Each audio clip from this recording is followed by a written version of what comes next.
taking on the third major wing of Dark Souls 3's campaign. My name is Brady, and I'll be with you for roughly the next 3 hours as we attempt to dive ever deeper into this game. And we're reaching the point now where a lot of those frequent interruptions from like NPC quest lines and things like that will kind of start dropping off.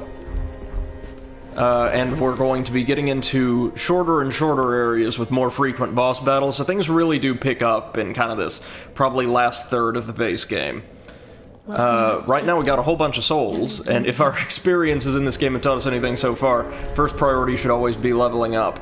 And we get 2 levels, that's not terrible, right? Let me see. Could get another spell attunement slot, that ain't bad.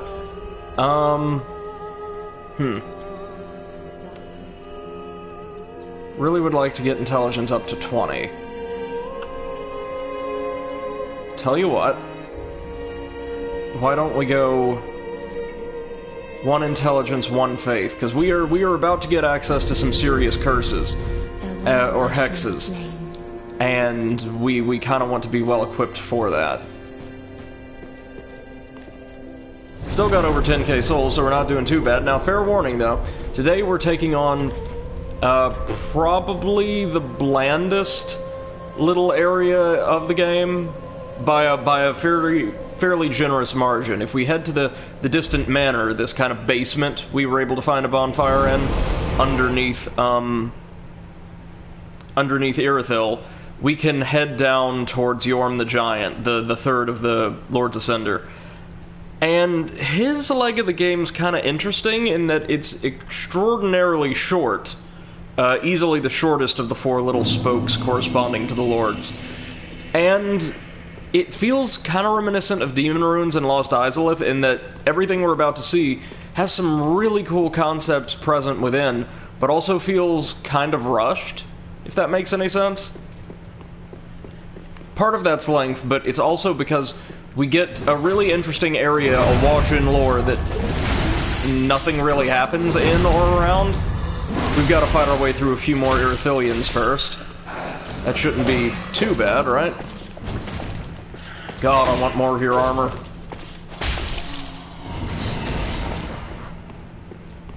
Not today, though. Not today.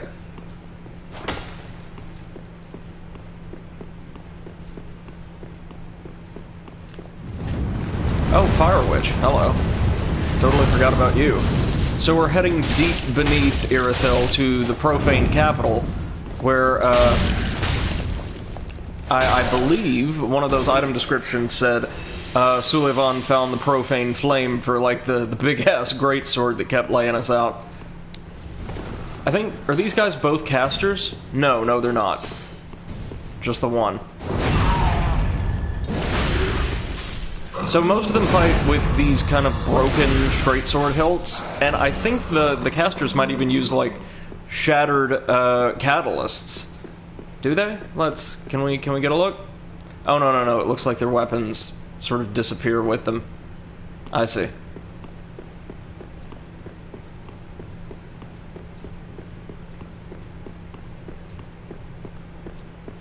We do get one more really gorgeous view of Irithyll, this time from below. And we may or may not get invaded here by an NPC. Yep, Alva. Wearing the Alva armor set that was so beloved by players of Dark Souls 2. You know, the very... Oh, of course. Man, NPCs are pros at destroying your stamina in this game.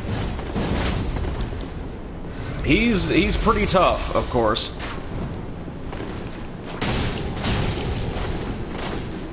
But this armor set was renowned for being quite powerful, or quite resistant, I should say, for something of its weight class. It's pretty light for really solid armor.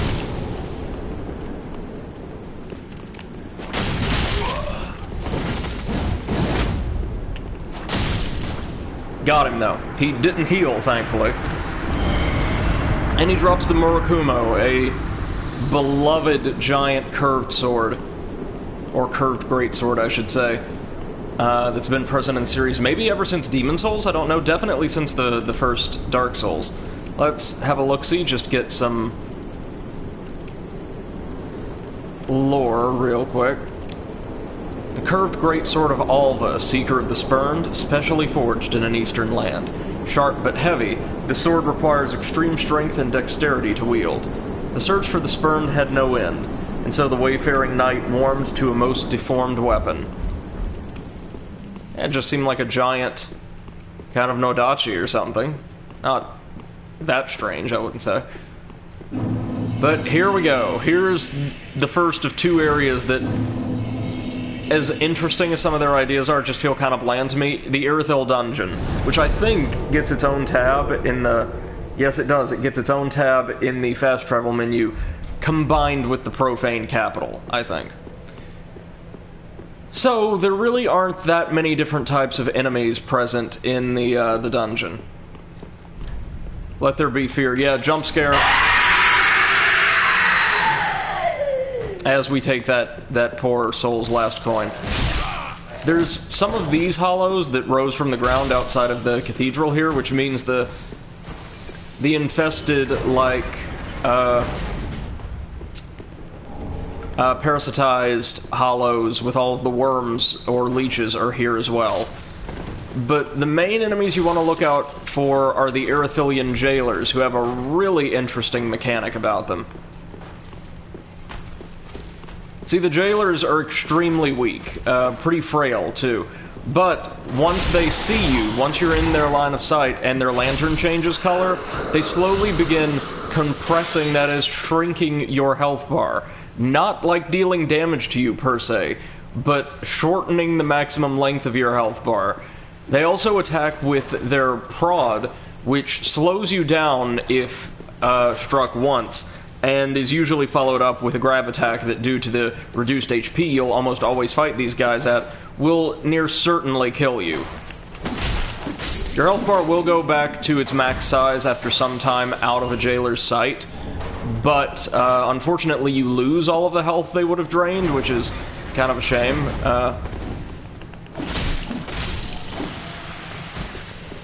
This area's... so I do appreciate the idea of having to operate kind of stealthily, right? If you want to make it through an area like this capably. Like, yes, stealth in a Dark Souls game is not the world's worst idea, and it's not overused here. It's a really cool idea, actually. But the area itself is so kind of bland in its color palette, enemies, and all that, that it's very underwhelming.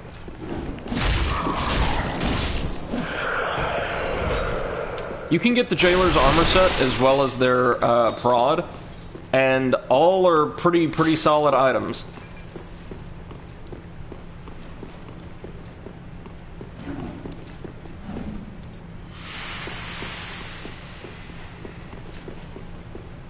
This area is awash in locked doors and the like, thank you. This is a shortcut we can use to get a little bit closer to the capital. You can actually see the ruins of the Profaned Capital right through here. That massive structure across, like, the canyon. Oh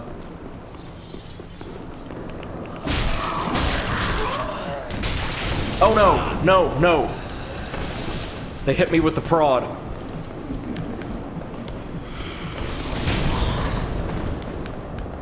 Back. Back. And they just start running once they've taken your health. They become very aggressive all of a sudden. I do wish our luck was higher, though, because I would really like to earn some more drops and things like that from enemies more easily. In fact, hold on, let me check and see where we can get a certain ring.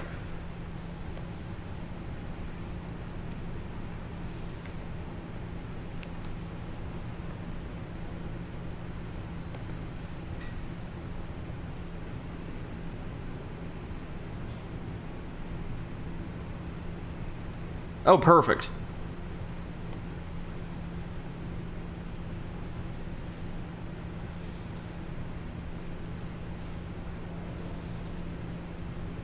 Perfect, perfect. We can actually find our covetous gold serpent ring. You know, the ring that significantly boosts item discovery. In here. I mean, not in this room here, but, like, toward the end of the dungeon. These guys, I don't think respawn like the hollows in the cathedral courtyard did.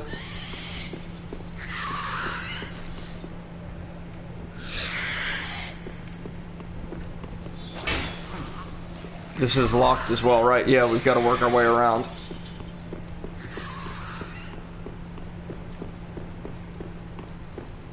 So we've got kind of 2 wings of 2 floors of cells each. And we'll need keys, obviously, a whole lot of keys to actually get everything in and around here. Oh, these guys come back.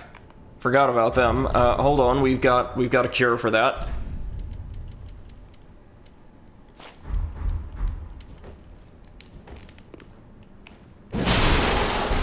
They come back with much more health, of course.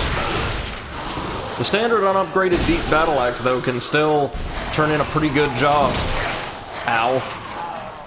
Gotta be really careful with your distance, because their, like, contact damage, or collision damage, will cause you to flinch, unless you're a much tankier build than we are. Not that that's exactly a high bar, but still.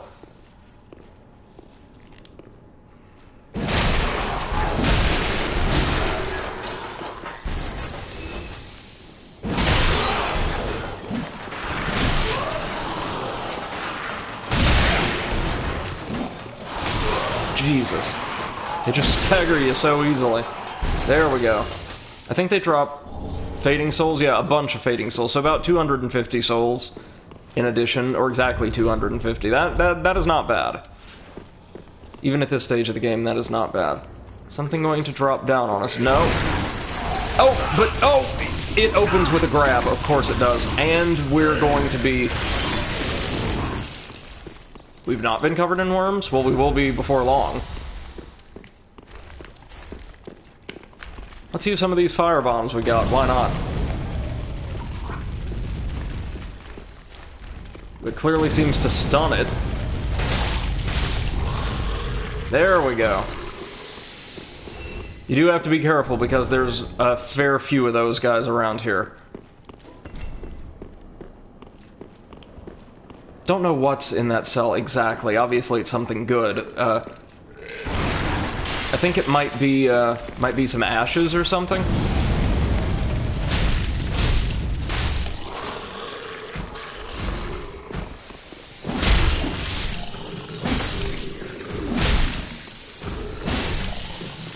Is that one alive as well? No, we got him. Oh, so here we find the old sorcerer set, which... This might have been in Dark Souls 1, I don't know. But it's there, nonetheless. Not great for this build, as we're not so magic-focused that it would be the best bet for us. There's one of these great big beasties in there.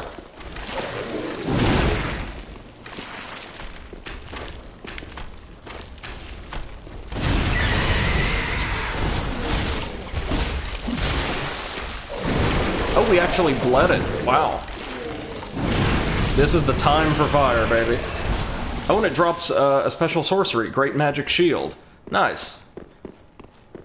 It's one great thing about Dark Souls, 95% of the time, if you have the option to throw yourself headlong into a really perilous situation, you get some kind of special reward for it. They're not going to say, oh, psych, you had to fight, say, you know, a gauntlet's worth of Black Knights, and it was just a fake out, there's nothing here. They always give you something to reward your efforts. I really appreciate that. Now, I think we actually have to go over here and face down this jailer at the end of the hall.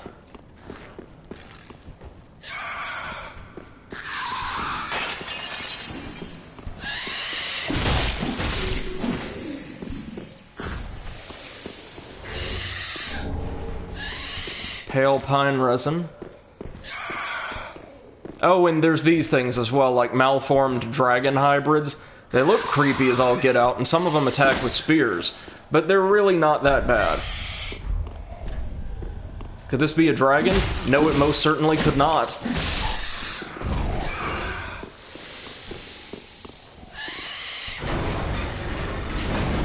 This opens a way around for us.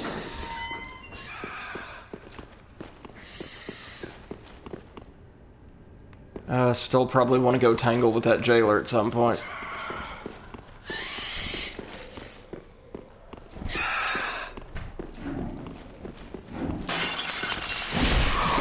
One-on-one, a jailer can't do much of anything, which is why they're usually paired up with other more aggressive enemies, or operate in units. There's one encounter later on, it's really well designed, I quite like it, where we have to fight our way through an entire, like, cohort of jailers all at once. Or preferably pick them off one at a time.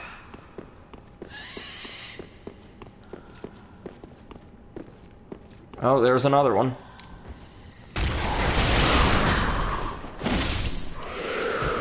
Got anything for us? No dice. But yeah, there's... Oh no! No! It got us with the prod and we're dead. That's how the dungeon tends to go, folks. They stun you and then immediately grapple you. So most fights with jailers usually end with them not getting a single hit off on you or vice versa. Again, it's interesting, but they're not what I really dislike about the area. It's more or less everything else.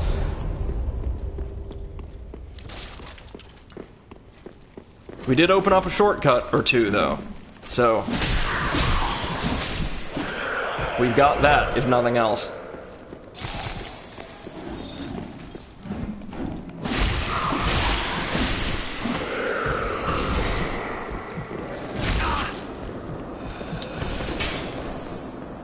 Nice try. So we might want to drop down and axe the first one. Then, like, run back up here and force the others to follow us.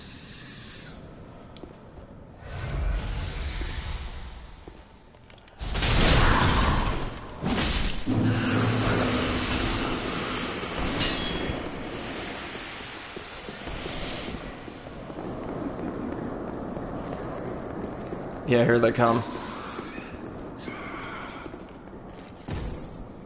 Did one of them fall? Oh my god, so they did.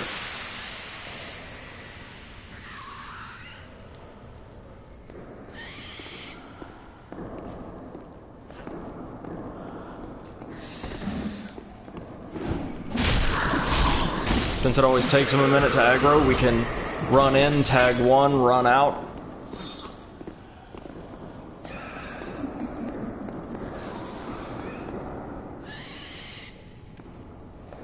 Wait for the other one to go passive again, and then rush them.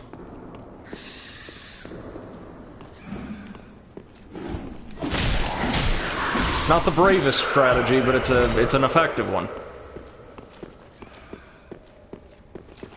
Now whatever's in here. Aside from a dragon monster waiting with a grapple attack, I totally forgot they even had one. I thought they just attacked with their spears usually. We've got pale pine resin, simple gem. The pine resin's what's really going to come in handy later on down the line.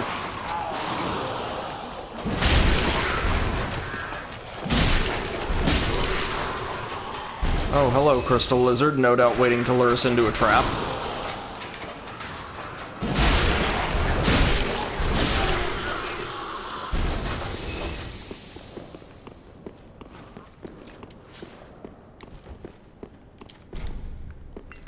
Okay, that's right, that's another shortcut.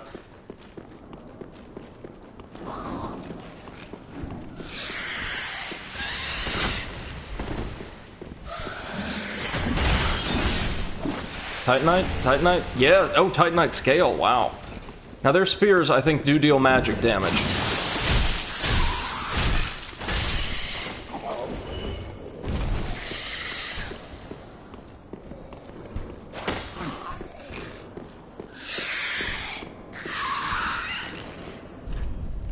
Pointless ahead?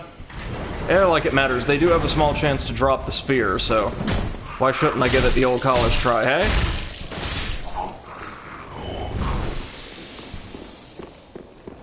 At the very least we get souls out of it, right? Now we've cleared everything we can on both galleries, I want to say, because we're going to need keys to open up much of the rest of this place. And the dungeon itself is split into two kind of distinct units, separated by this nice little melee combat-focused area, with a bunch of jailers armed in the style of, like, largely undead settlement peasants and the like. But that, dear friends, is the Profaned Capital. And our third and final lord, before we take on the end game, is right down there. Seriously, right behind that brazier, effectively, is his boss room. And just as soon as we get to that tower, we're effectively done. There's a whole bunch of extra arms and armor you can get down around the Profaned Capital, which we will be doing, because I think the ember I really want, or the coal I really want, is down there. But this is not a very long area, it's not a very complex area. As I said, this whole stretch of the game feels just a little rushed compared to the rest of it. I do love that we can now kind of use our rolls to check into enemies and disrupt their animations.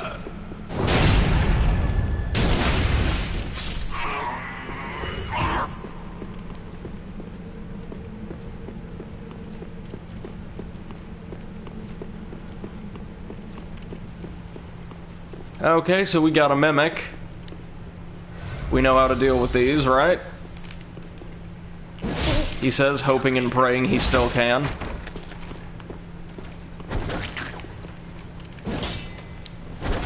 Ooh! Well, we rolled, but got clocked by it anyway.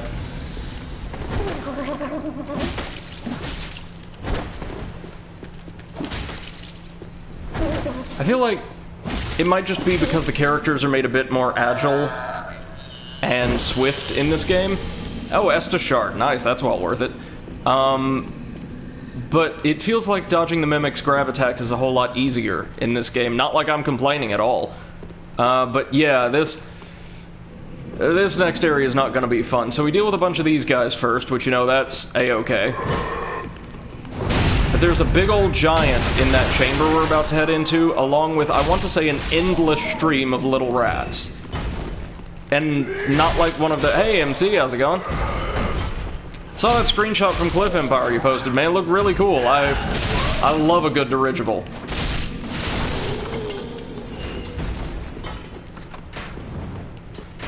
And we're gonna have to fight our way past the giant, and he's one of the big ones, like, those trapped in the cathedral, not the ones near Anne Orlando. And we're gonna have to fight our way past him, and do some kind of chancy platforming in order to rescue the Onion Knight, who has somehow gotten himself locked up again. MC says that game surprises me every time I play. Oh yeah, a lot of... Especially anymore, a lot of strategy games have...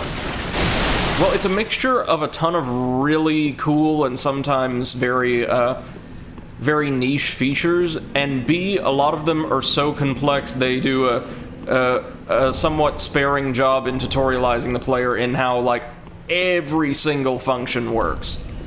Treasure ahead, eh? No, dear friends, that is a trap. You can even see the giant over there. I mean, I'm sure that definitely is treasure, but I don't think that's the way we want to go about getting to it.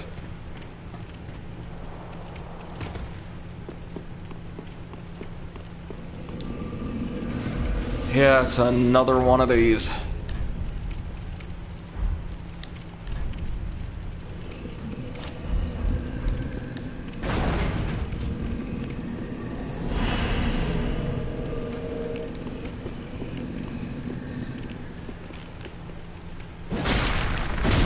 Oh my god!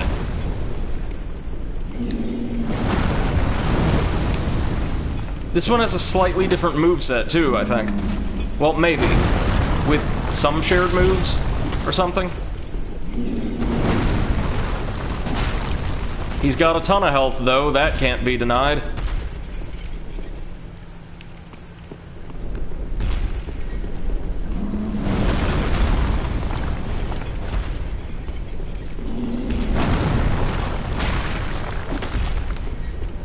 Well, we might have a solution.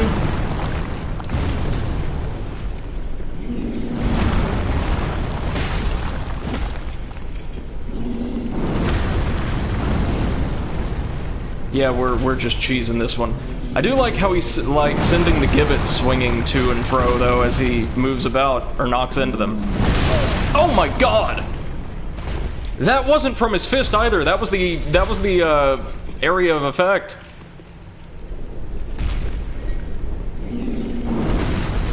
Swipe. Now, fortunately, just like our other giant buddies, he should not respawn once this is over.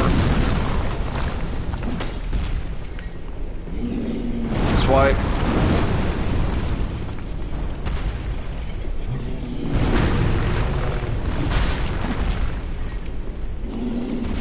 There we go.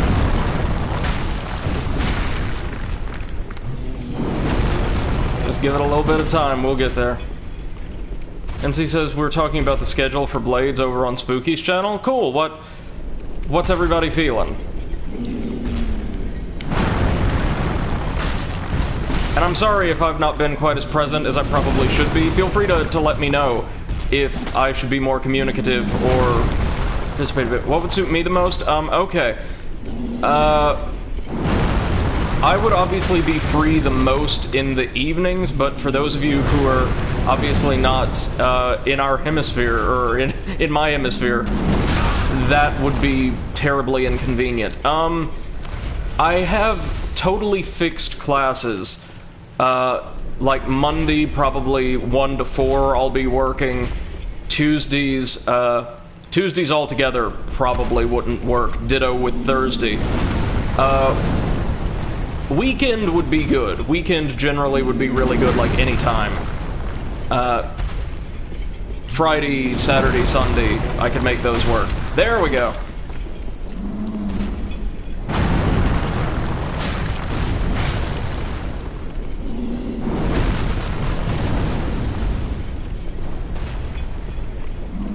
We could do this much faster by going down and attacking his feet, but I'm pretty sure Onion Boy is somewhere around here. What's everybody else feeling, though? As I said, I am working, but I'm, like, never actually leaving home, so aside from, like, those times I have to personally attend lectures and the like via Zoom, I can make anything work if it would be suitable, for everybody else's schedule. And I want to, so.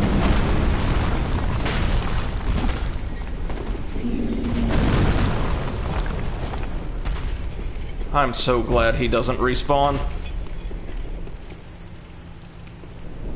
Come on. Beep, beep.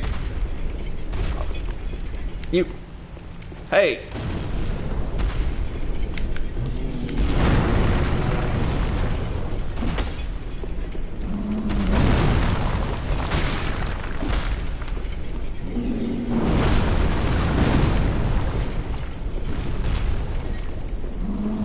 Oh, God.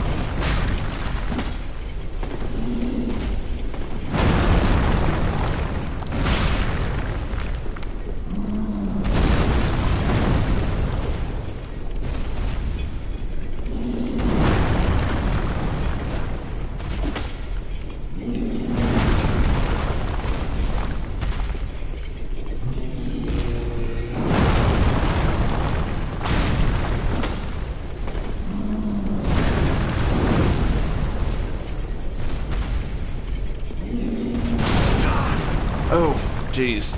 Frank.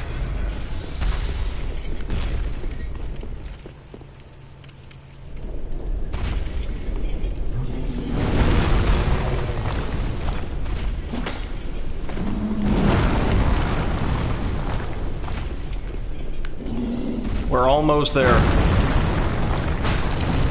And I don't know if this one drops anything special.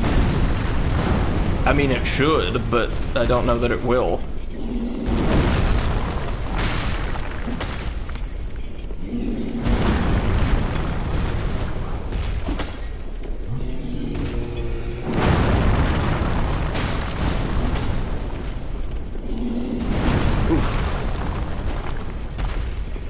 One more really good hit ought to do it. Or that. I mean, that could do it too.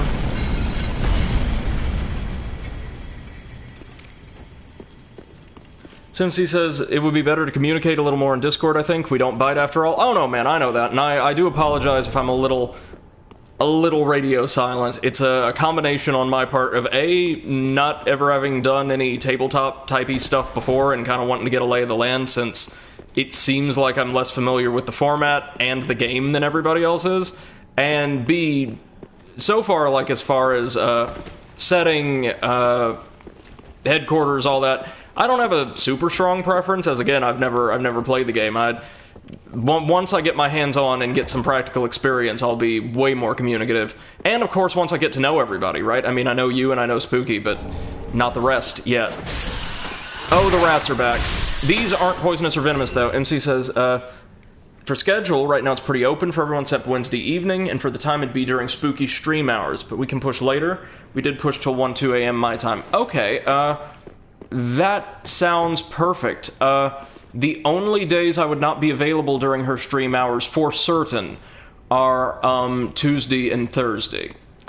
Other than that, I could make absolutely any time. Or any day. And if we, like, finagle the schedule a little bit, we can probably make those days work as well. It would just have to be later.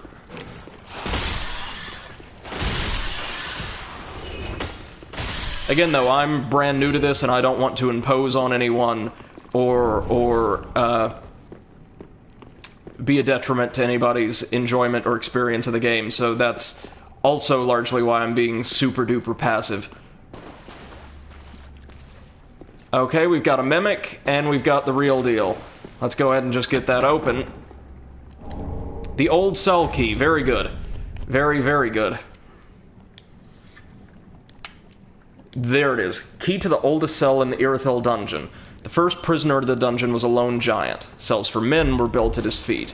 This might be what we need to free Siegbert. Oh, this is a crab-walking mimic. Our first one. Oh, now the basilisks show up. Good.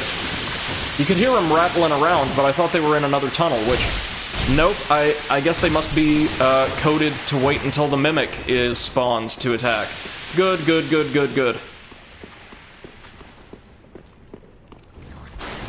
MC says, I know you don't want to impose, same with everyone, but I push, otherwise nobody will move. I feel that. I definitely feel that. I may try to talk to Spooky one-on-one, since she kind of knows the lay of the land, to get some feedback on my character building and kind of what else she might want or need from me to get everybody rounded out, the whole group rounded out in her world before we start playing. The Mimic's gone inert, that's good, so we can finish off the Basilisks.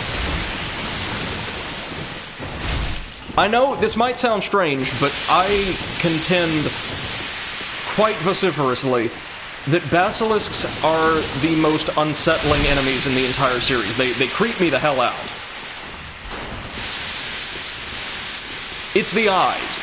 And those aren't even their eyes. They're eyes of death set into folds in their skin. But God almighty, that design, coupled with the fact that they're always in dark, dank areas and the noise they make, oh my God. And he says, anyway, going to eat and be back. Sure, man, not a problem. Believe me when I tell you, there is not a whole lot in this area to be seen. We've got some pretty cool treasure, and our last magic trainer, like a scroll and a coal, and that is about it. Okay, Mimic time.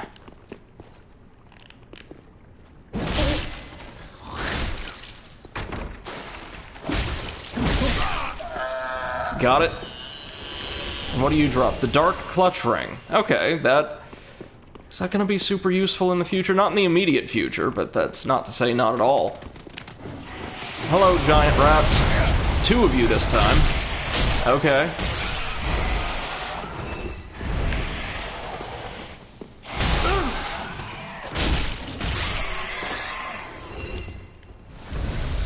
There should be a bonfire not too terribly far from here, or at the very least, a shortcut. A bunch of crap, okay. This is the encounter I was telling you guys about, where there's like a million jailers and we have to stealth around it. We're coming back here much later. we exploring the rest of our dungeon for now. This is basically kind of the Depths Part 2.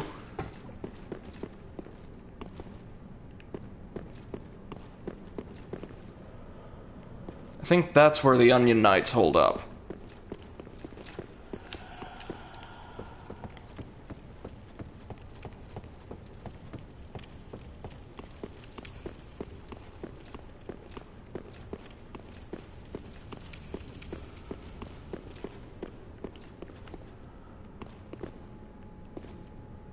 Right?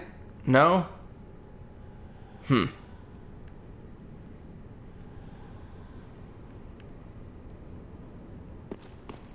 Oh god, navigating around this place is always so tricky for me. Here we go.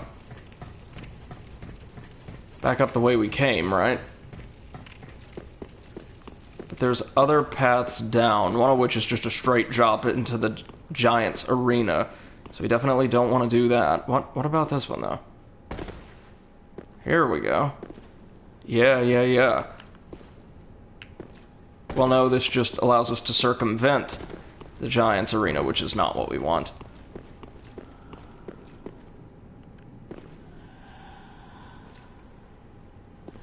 Maybe we just have to, like, drop down, take the damage. Ow.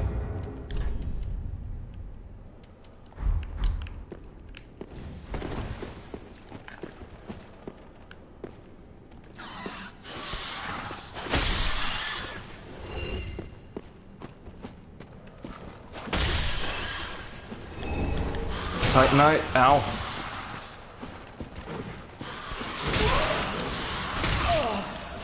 Oh my god. Okay, time to run. I think this might be the way. Yep, it is, but we've got company.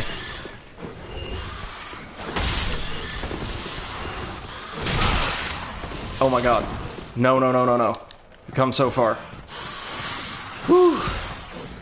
We might be good now. We just might be good.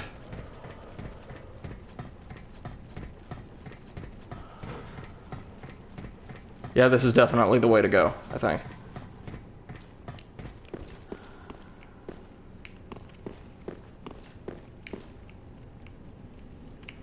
Yes, it is.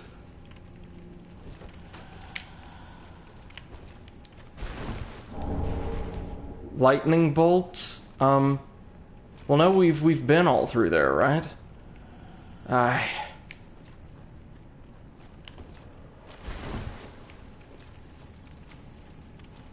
That's all we get? Okay, time to be super careful then and go open ourselves a shortcut. That's the most we can hope for at this point.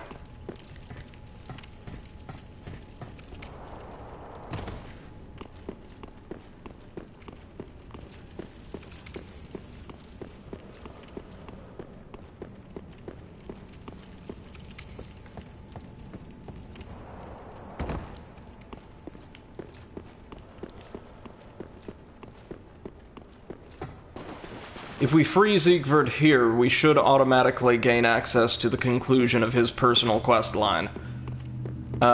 Which takes place in the Profaned Capital, if we do everything right. More Titanite? Is this our shortcut? I hope and pray this is our shortcut. Yes, it is. Okay, so this is really interesting. We've got a bunch of dead Lothric Knights. But look at this, it's a statue or something of a dragon with the dragon torso stone we would normally get from the Path to the Dragon Covenant, which is not present in this game, unfortunately. Stone imbued with the power of the everlasting dragons, used in a secret rite by dragon worshippers. Gain the torso of a dragon and a dragon's roar, a transformation that is irreversible until death. From ancient times, the path of dragon worship was walked by warriors. Said they envision Archdragon Peak in the depths of their meditation, and at times they even hear the distant sound of the great bell at the peak. And he's facing that mountain range with the monastery on it. Just, you guys know where this is going, right? Anyhow, up we go. this should dump us back out in the dungeon. Large soul. And now we are going to make a mad dash for the bonfire.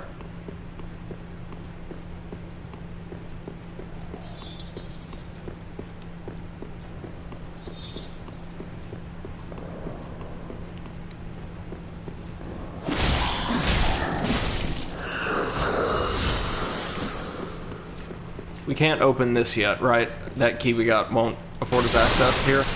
No, we need the jailer's key for... No, that's like the escapee's key or something. And there's also a jailer's key that we use to unlock most of these cells. Oh, he killed me. Are you friggin' kidding me? Oh, well, that's what happens when you have, like, literally 1 HP and have to make it halfway through a pretty tough level.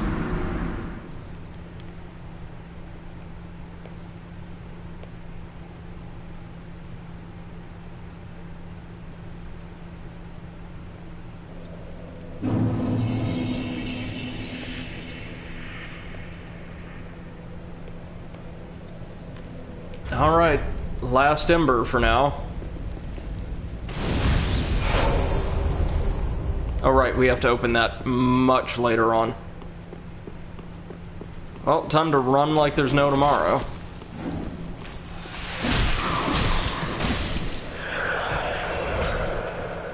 We definitely need that covetous gold serpent ring, though, because our item discovery is trash.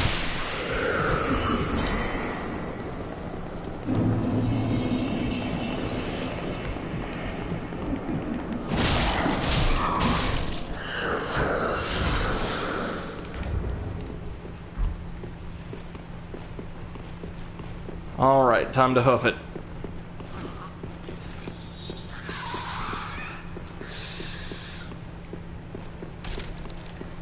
Now we can just run and drop straight down to our lift. By the way, let me check my stats. What is our item discovery? 109, yeah. We can boost that up to 159 with the gold serpent ring. Almost doubling it. Oh, whoop. The lightning blade miracle, very nice. It is the miracle slash lightning equivalent to magic weapon. Very nice to have, but now we need to go back to that large dungeon the giant was chained up in.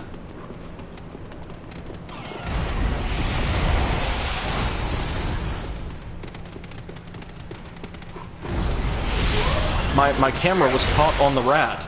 Oh my god. Oh my god, there's so many of them. No! No! I do not remember there being that many rats in here.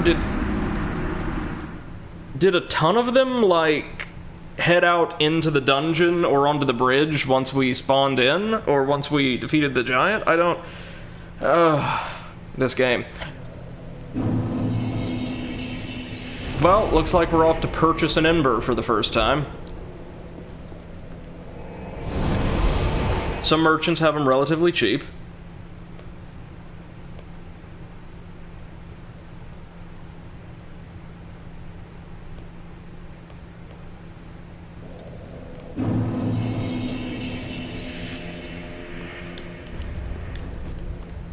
Alright, let's just use a bunch of these.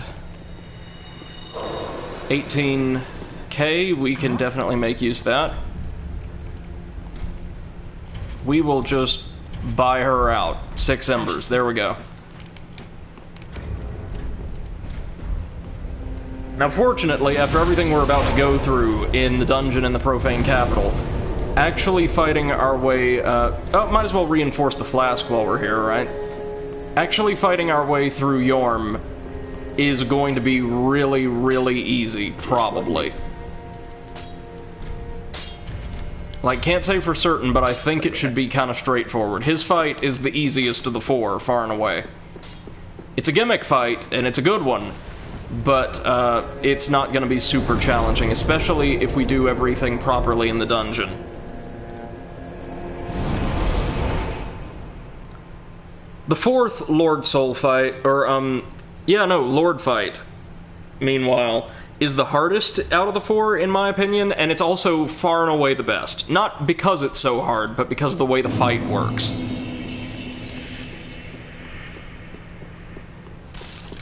You know, now that I think about it, Aldrich is the only one of the four who doesn't have some kind of gimmick associated with his fight. Jailer trousers, that's nice. What we really want is their mask. It, mainly in my case, because it looks cool and I'm a Fashion Souls guy, but also because it's pretty solid for a lighter helmet.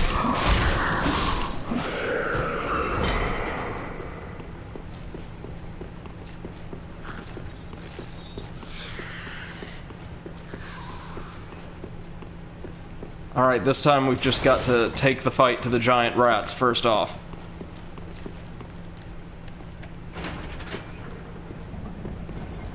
We are actually to the tail end of the dungeon, like that big room with all of the jailers. That is the final room of the dungeon proper. Problem is, it's guarded by an absolute butt-ton of jailers and rats and some of those mutated human-dragon hybrid things. And we gotta clear them all out, because there's some really good treasure and an NPC we need to talk to in there. Look at them all, oh my god.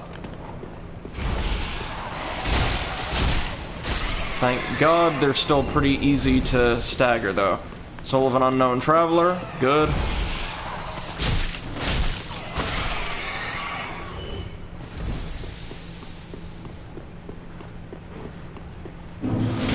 Whole bunch of souls that I would have just cried had we lost. 3 in 1, that's more like it.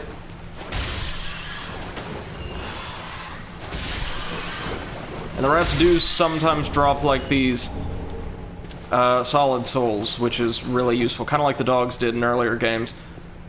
Now we do want to go down there. Oh, but it's gonna hurt no matter how we do it. Ow.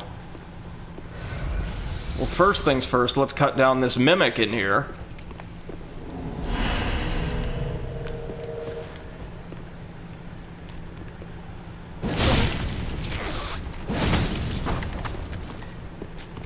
Okay, and he's one of the standard variants.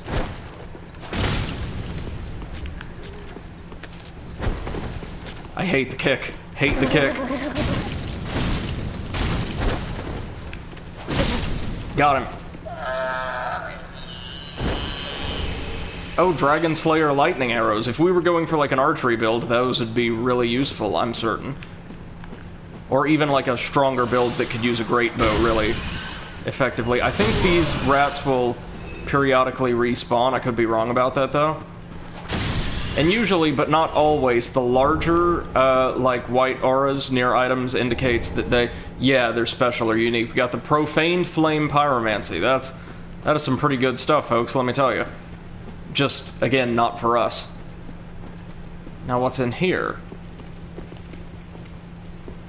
Another lift. Is this a shortcut, or does this take us where I've been trying to go all this time? We're being brought to the very top of the tower. No, yeah, this is another shortcut to the dungeon proper. Right on, now we don't have to run past all of those jailers. I'll go level up once we reach the Profaned Capital proper. Which just has the one bonfire because it is a very, very short area.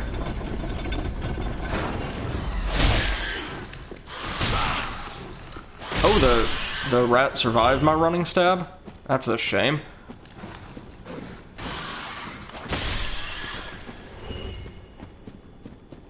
Oh, no, we've already been here. Ah. Hold on, might need to look this up because this is super important. And I don't think I've ever done this before.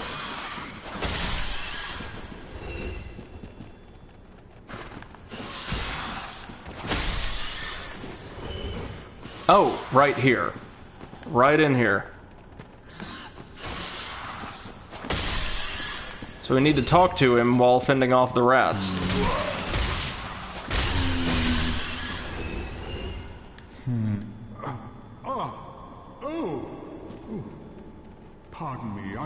absorbed in thought.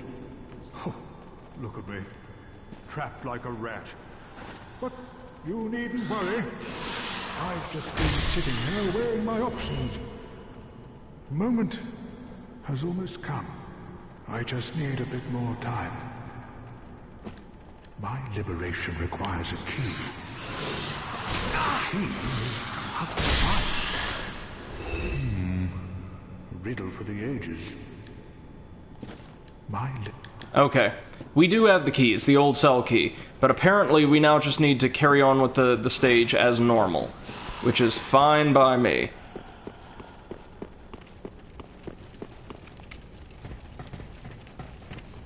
So we're gonna head back to that area just chock full of jailers and fight our way through them this time. We should get the jailer's key while we're there, which will allow us to open most cell doors.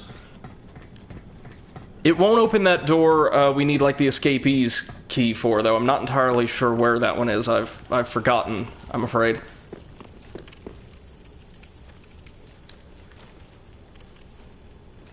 So if we go down here, and drop down here, we should be good, right? Oh, hello. How did I totally miss you the first time through? Oh, probably because I was being attacked or slowly cheesing my way past a gigantic mini-boss. Titanite chunks. Right on.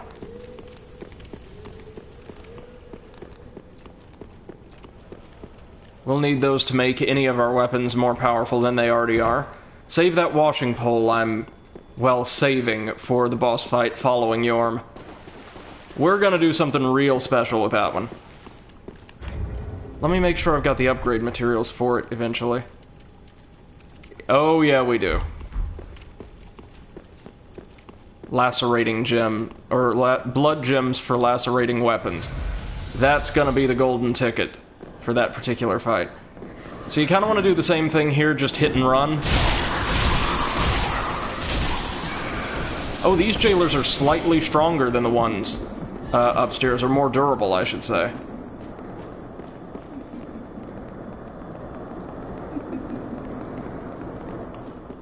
Oh my god, these are resilient, too. Or, sorry, persistent, I should say. But that's 3 of them already that are almost dead. That's pretty good. That is not, like, a majority of them. But that's still good news. That's 2 down. And 3. But there's more. There's a lot more. What's out here? Oh, an ember. Free ember, right on. Got a bunch of these dragon mutant things in here. We need to cut our way through. This will also give us a great vantage point for the other jailers. Never have gotten one of their spears, though.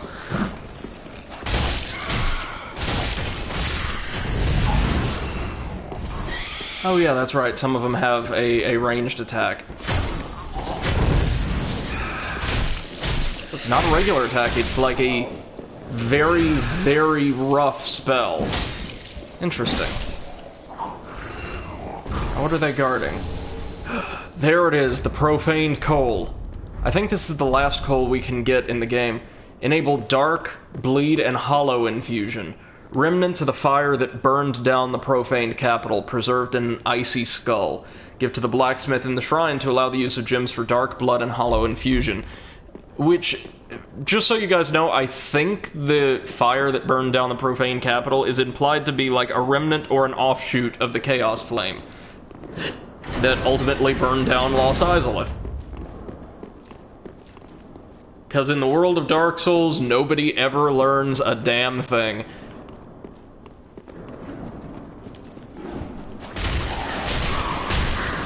Yeah, these guys require 4 slashes, as opposed to 3. Guess that's just to make this stealth segment a little bit more demanding.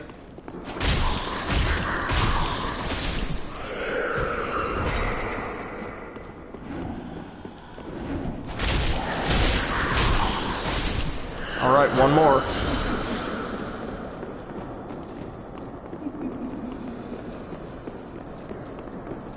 I think. I hope. Nope. 2 more.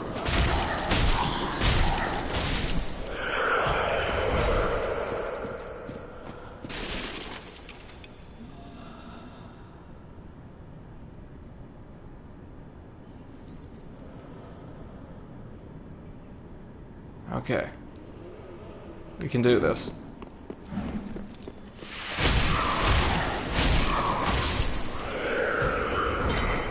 Wow. Okay, we cleared them all, I think. Good. We got their soldering iron.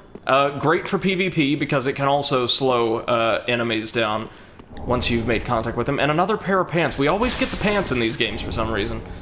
Welcome back, MC. We just got the Alva armor from Dark Souls 2. Gonna check that out. I don't know that we'll wear it, but... Oh, it's even lighter, though. Slightly lighter. Also slightly worse, in most regards.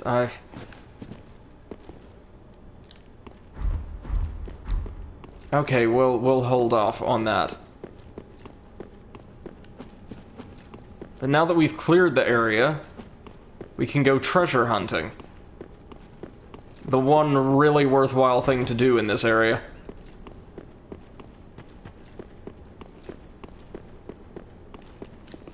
I think this area might be awash in rats, right? No? Dust Crown Ring, and thank you. We'll see what that does. Was this in the first game? I think so. Reduces spell FP consumption, but also lowers HP. So ideal for, like, a very powerful sorcery build. Leaf-colored crown ring bestowed upon the Princess of Irithyll, ancient land of golden sorceries. Reduces spell FP consumption, but also lowers HP. Irithyll is synonymous for its lost sorceries.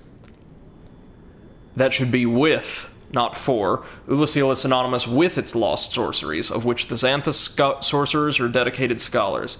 This crown ring is a rare artifact of great magical heritage. Okay.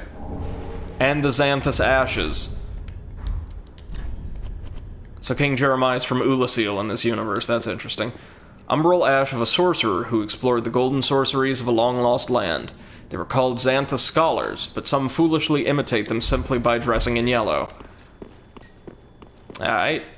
Oh, we've got yet another mimic. They seem to really be concentrated in this area, don't they?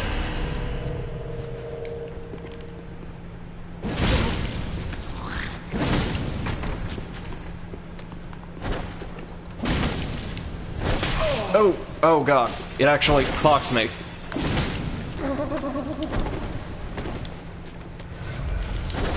Like I said, not a long area, so... MC says, so everyone is available every day at Spooky's streaming schedule except Wednesday, so feel free to post your preferences on Discord. Will do, man, will do. Thank you very much. 2 Titanite scales. That's awesome, because we are going to need to use either those or the Twinkling Titanite to reinforce a very special weapon we can get about 2 bosses from now. And since this game has been like wall-to-wall Dark Souls 1 fan service, I feel like it's only right that we conclude things, or we finish the series off, with a little bit of fan service for our own playthrough series. You'll see what I mean. We're going back to basics once we reach Lothric Castle. Was there anything in there?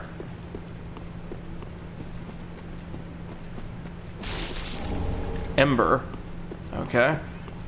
Well, why don't we meet our final magic trainer, then, while I feverishly look up... Or no, we can't yet. But, she's in there. Give me a moment to look up this key to make sure I didn't miss anything. There's a lot of keys here, y'all. No joke.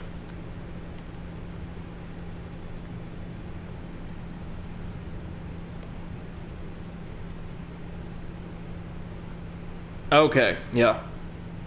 Right.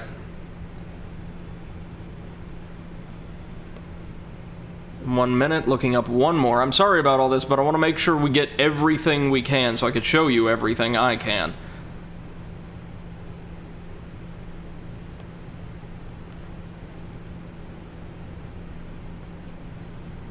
Okay. MC says time to finish the backstory for my character. Oh yeah, go ahead. How involved are you going anyway? Like really in depth already, or are we kind of starting with very rough sketches and developing them as we go, as the game book like kind of assumed? We got a large soul, and we are now in the Profaned Capital. As I said, not a super long nor super exciting area, but at least one enemy here is really cool. And it's these guys. Meet Dark Souls 3's gargoyles. I actually really love them. They come in two varieties, lance and hammer, and each has pretty powerful flame-infused attacks for us. They hit hard. They can use those massive hand-like wings as shields. We can actually knock them away, just like we would a lot of players' guards. They're really good fights, honestly. Well, I said we could knock their shields away.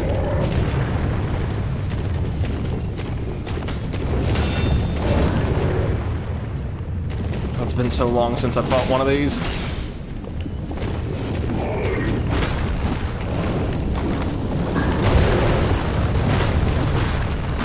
There we go. And yeah, you can get their weapons. They're great. MC says I have a general chain of events. I'm always making things involved, but that's just me. And that's totally fine. I think I know what I'm going with. I've got... The good news is that game world leaves things beyond Duskfall so ambiguous, like as to the state of the world, or what certain countries or cultures are like, that... Especially if you're going with, like, a foreigner like I am, you could roll with pretty much anything. And MC also says, nice gargoyle. Yeah, they're great. They're great. And I've seen, I think it was, again, my best friend who typically likes a heavier build, just go to town with one of their spears or hammers before. Really good weapons. So our main checkpoint here in the Profaned Capital, it should be a bonfire right up here. Yep. We got some undead bone shard. MC says, always write down what you have and share with the DM. Will do.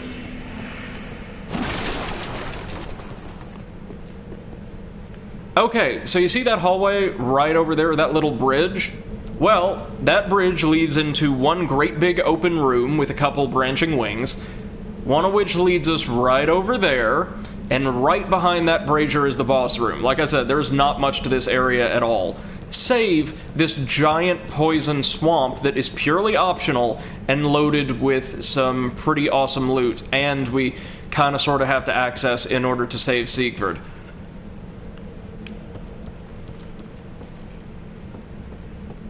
Now, I'm not sitting at the bonfire and replenishing our health and all that yet, because I really don't want to bring the jailers back if I can help it. Hey Seth, how's it going? I hope you're having a good day so far. Thanks for joining us. We're in my least favorite part of the game. We're almost, or we should be almost done here though. No, so this is the way forward. My bad. There's a bunch of little ladders in and around this watchtower. MC says that bonfire reminds me of the Lord Vessel. Oh, the brazier over there? Yeah, this whole area is a temple to the Profane Flame, which is never really explained at length. Again, like I said, I think it's connected to the first flame, or the false flame that burned down Irithyll, I think.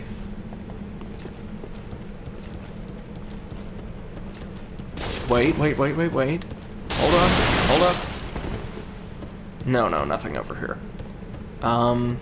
We don't want to go up there.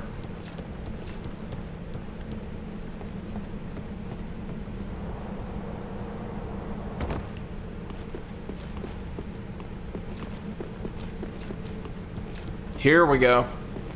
This is the best way down.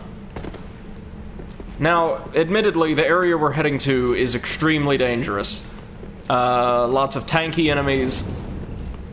Lots of these, too. This is a hammer variant. They hit harder, but I think they also leave themselves open more frequently. So there is that. And yeah, several of their attacks sort of cast off these little embers that will in fact do damage to you. Not a lot, but any damage is bad damage.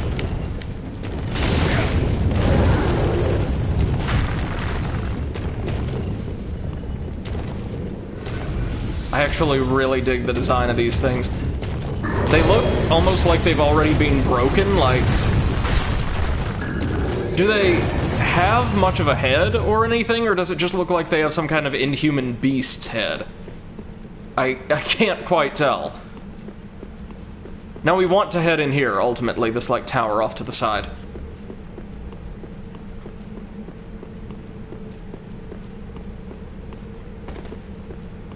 I want to see if there's any other easy loot we can get around here. Nope. Nope. Everything down that way is just pure pain.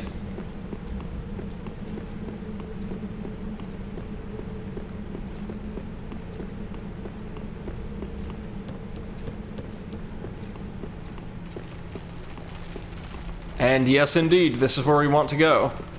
Not after the lizard first, though. Remember, anytime you see a crystal lizard in, like, a tight passageway like this, it's probably leading you to an ambush. Oh, but this one isn't?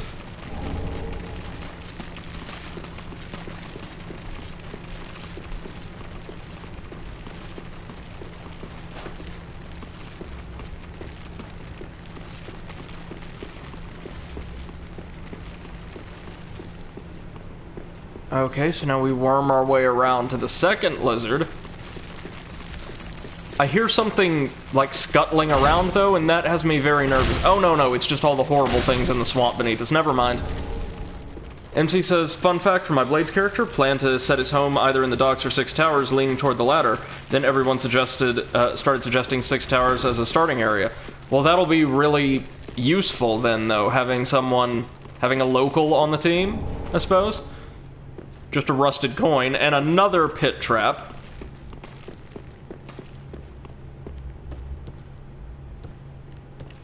Right, this brings us out to the horrible bog of really tempting loot. We've got bloomin' purple moss clumps, which we'll need. I think things in and around here, maybe including the swamp itself, inflict toxin. MC says you have no idea. Oh, I'm sure. My character is going to be deliberately extremely unaccustomed to both the city and its criminal element. So I think we're going to have a whole lot of fun. Okay, what do we want to remove temporarily? We are going to need the poison bite ring, increasing our poison resistance. Just trust me on this one. Oh, this is gonna suck. Okay.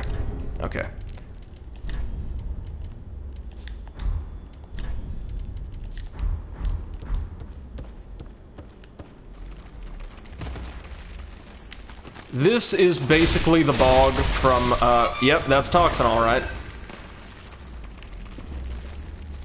The bog from Nightmare Frontier on crack. Because it's a toxic bog, you see. Meaning get afflicted with that status and we are dead. We are just straight up dead. A purging stone to get rid of curses and the like. Well, that's nice to have. Ow.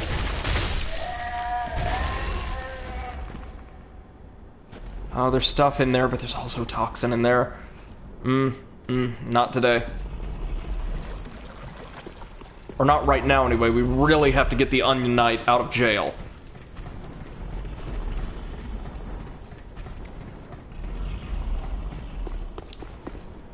We can also get some pretty cool items, I think, including a scroll or a tome, or both, right around here in that tower. But first things first. Let's head on up to the roof. Does this area, like the architecture and all, remind anybody of New Londo a little bit? Nope, no. Oh, dude, who are you?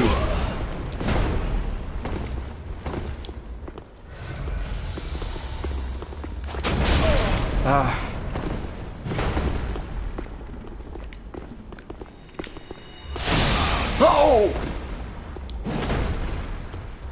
Oh, that's right, he's wearing like a court sorcerer's uniform.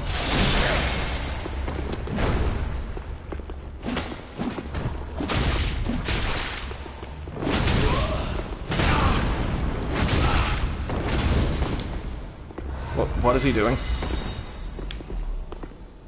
Okay, we might have the... Oh no, that's a homing soul mass. Wait until the projectiles disperse. Oh, wow. Straight through the platform. Okay.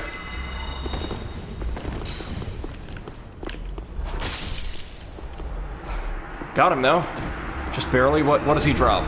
Oh, he drops Big Hat Logan's scroll. Very good. Very, very good.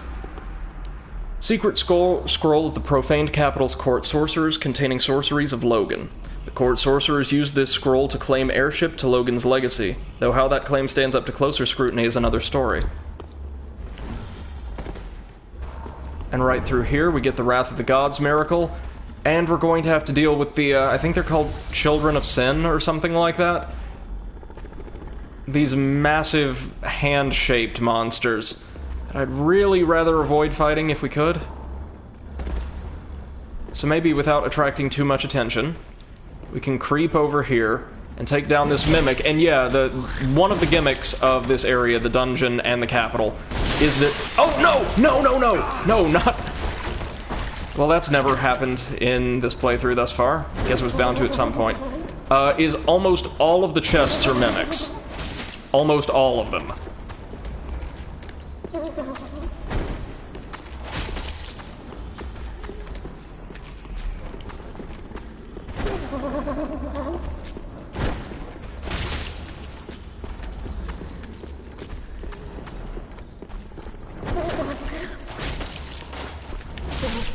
Oh, whew, that was so close. We get the Court Sorcerer's Staff, which is much better than the one we have, right? Yeah, A scaling in intelligence. Catalyst used by the Court Sorcerers of the Profaned Capital. Very powerful when wielded by an exceptionally intelligent sorcerer. The Court Sorcerers laid claim to the legacy of the renowned Big Hat Logan, going so far as to emulate him with copies of the staff he used. That's fair. This was Logan's staff in the first game, I want to say. Rubbish. Right on. The Court Sorcerer set. We're going to run from the giant hand baby, because that's just not something I'm feeling right now. Monster.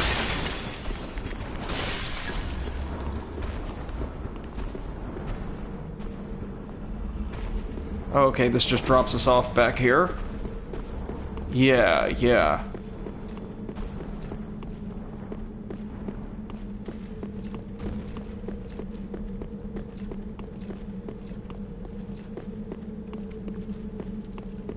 Okay, so we gotta find another way to the Onion Knight's prison. Oh, how on earth do you access that now? Maybe it's on the other side of the toxic bog? I mean, that's a possibility, right? Well, we've no choice but to rest at the bonfire and go collect some levels. Turn in some ashes and scrolls, too. Then we'll finally be at our boss, and thereafter we get to, Oh, Seth, thank you so much for the host, by the way. Just saw that on my activity feed. Really appreciate it. Appreciate you. We want to clamber our way right on up here. And hold on, my phone's going off. Is that just...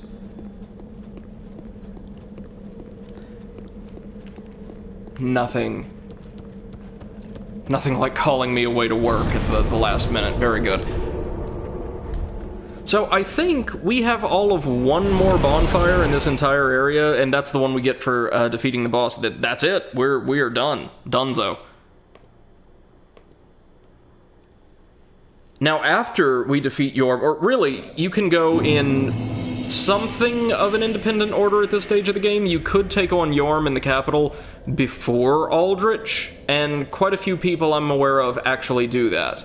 I don't think it's the best idea, though, because the enemies in the Profaned Capital can get pretty tough and numerous. But that option is available to you. And whenever you defeat your third Lord of Cinder, you're called basically to an audience with the High Priestess of Lothric, who we met at the very beginning of the game, who allows us audience with the fourth. after something of a hurdle. We'll take, tell you what, 1 faith, and then, give me 2 attunement, why not? I really want a second attunement slot. Farewell. Seth says just making myself some dinner, but still here? Oh, not a problem. Glad you're here, as always. We're going to go ahead and burn that shard. We did get 1 more shard, right? So we have an Estus Flask plus 6. That flask gets much stronger, and we should be perfectly fine, unequipping our Estus ring and maybe equipping something that'll make us a bit stronger instead of a bit more survivable. Well, let's give him Logan's scroll. My. You've made quite the discovery. This is a scroll of the prodigious Big Hat Logan, a masterful sorcerer, long missed in Vinheim. And now we have his scroll, right here in my very hands. And as you'd expect, Logan sorceries tend to be really, really, really good, but also pretty demanding of one's intelligence. Like, I think the Soul Spear is one of his. Yep, 32 intelligence. We're never getting that.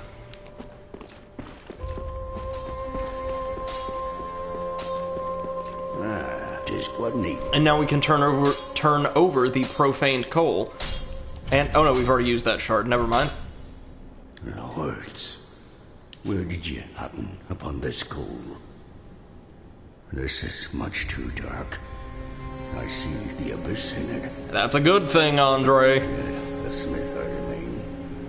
I won't turn down a request, but forget not, your fight is for the flame and for your fellow kin. Just like mine, a cursed fate this may be. But hope remains, does it not? Right, so I dare say it's time, we don't have the Titanite chunks yet, that's fine. It is time to begin questing after the weapon that's going to allow me to hopefully burn down the boss following Yorm really quickly. What we're going to do is take the washing pole, this extra long katana we got from the Easterner's Ashes. We're going to infuse this with our blood gem. This will reduce its overall damage, but it will increase the amount of bleed build-up it accrues per strike. Pretty costly now, but it's well worth it. We can always reverse the infusion should we desire as well. Now we're going to take that blood washing pole, and we are going to start reinforcing the hell out of it, which, since it is a blood-type weapon now, will also increase the potency and the ease with which... Sorry, the potency of its bleed effect and the ease with which it is able to inflict enemies with that effect. So we're just going to level, just throw everything at it, baby. Everything. That's it. We've gone from 30 bleed to 51 bleed. Got some pretty solid dex scaling. Is it anywhere near as strong as, say, our Black Blade is? Oh no, nowhere near. Well, yeah, nowhere near. But it has extreme length on those hitboxes due to the size of the blade, and now it is a bleed machine. But we're not done. Oh no. No. That's just the prologue. That is the preamble. We are going to turn that thing into an engine of highly specialized covert destruction. It's not going to be the swings that'll kill you, it's going to be the hemorrhaging. Bleed, I find, is an effect that's really useful, but only against particularly resilient enemies. We're talking bosses, we're talking PvP invaders, other humanoid opponents that are kind of tanky, and MC says gotta make them bleed. Absolutely. That's the only way I'm gonna be able to win that fight, for the record, because in terms of like a straight up duel, the boss following Yorm the Giant is one of the hardest in the game. Because it's so unusual. It is a very, very bizarre humanoid opponent, with the strangest and most beautiful fighting style probably in the entire series. MC says bleed is basically a critical. It's a critical on crack. A normal critical hit, which you can get in this game with some weapons sporadically, will deal like maybe 1.5 times your weapon's damage by default or something like that. Bleed depending on the potency of the bleed effect itself. Again, the greater the potency, the more powerful the effect when it's finally triggered, and the greater with the ease with which you can trigger it, it will just eviscerate them. So we want to head on back to the Nightmare Bog, and yeah, we just might get a little toxic here. MC says, I poked a player to death with a dagger. Daggers are great for PvP, especially if you can get those backstabs and riposts in. I think the bandit's knife, which does accrue bleed ever so slowly, is really, really good for that, and has a great reputation amongst the community. Okay, this is all toxic and we're all gonna die, but it doesn't matter. Because there's loot. Poison gem. Well, even to be fair, status effects aren't quite as debilitating in this game as they were in the others. So, as you can see, even Toxic is nowhere near as bad as it once was. Curse Bite Ring, okay. That's not what I was looking for, but I'll take it. Farewell, monsters.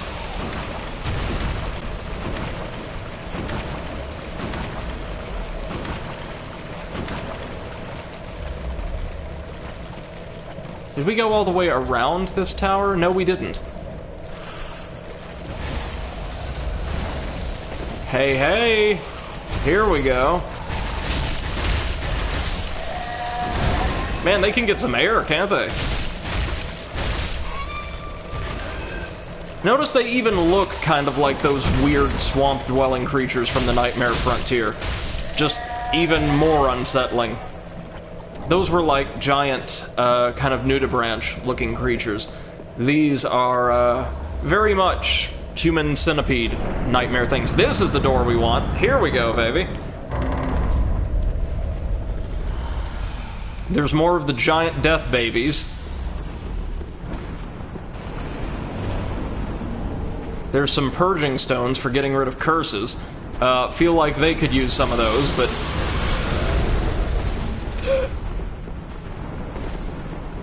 There's gotta be something else in here, right? Though, like another path or something? Come on. Am I going to have to search even more, like, specifics for this quest line? I feel like I am. Oh god, they're gross.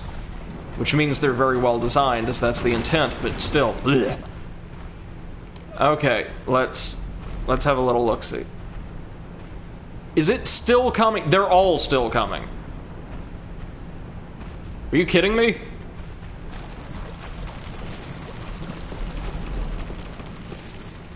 Well, time to just make ourselves safe and sound for a minute. Okay. Let me see if I can do this now. Let's see exactly where we're supposed to go. Ah, aha, yeah, okay. I can see quite easily now how I missed this. We did get everything in there, didn't we? Or everything that's available? Yeah. Oh, something died. Died. Oh, and I missed some items on the roof. How irresponsible. Poison arrow. Nice, nice.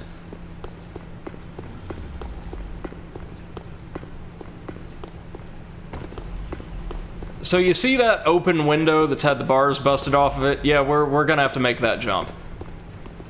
We can do it, though. Huh. This will finally allow us to free our onion buddy. There we go. Using the old cell key, we get the covetous gold serpent ring, which I am equipping straight away in place of that poison bite ring. And,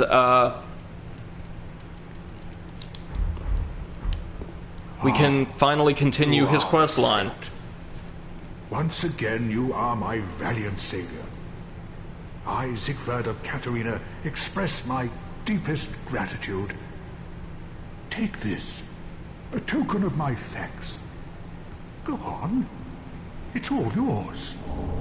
Oh, a Titanite slab. Very nice, thank you. I've my own road to take, and a duty to fulfill. Yep, he's got to go help one of his other friends out for a moment. We can still help him, though.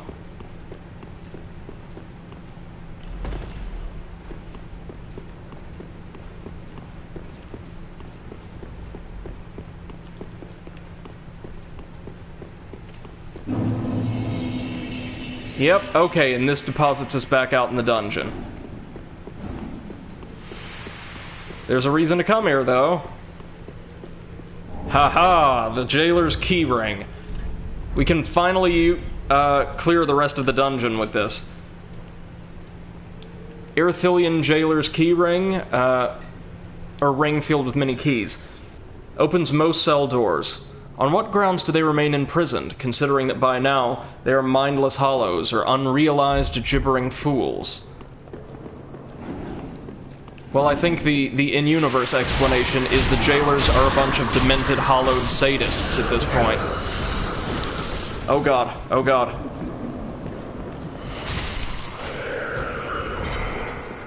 Whew. Didn't see you there.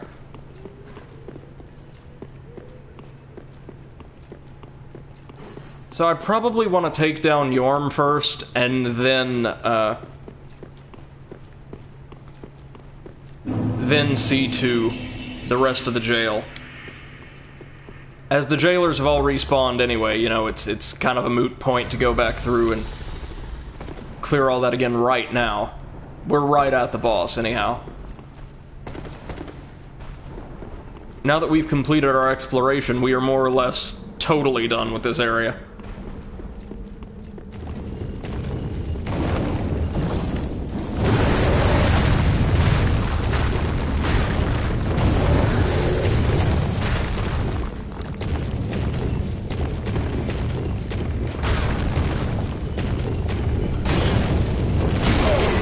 Oh, they love that very unique variant of the shield bash, don't they?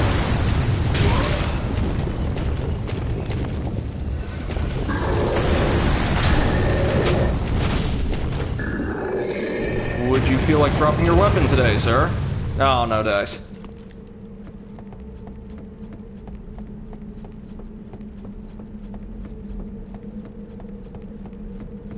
So we'll rest at our bonfire, and then it is showtime.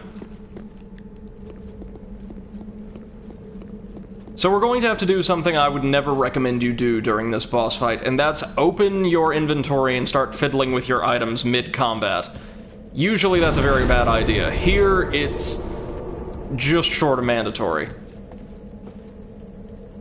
So what we want to do, right, is drop right down here, and we're going to have to fight a couple gargoyles on our way to the boss, but they're the only super serious threats here.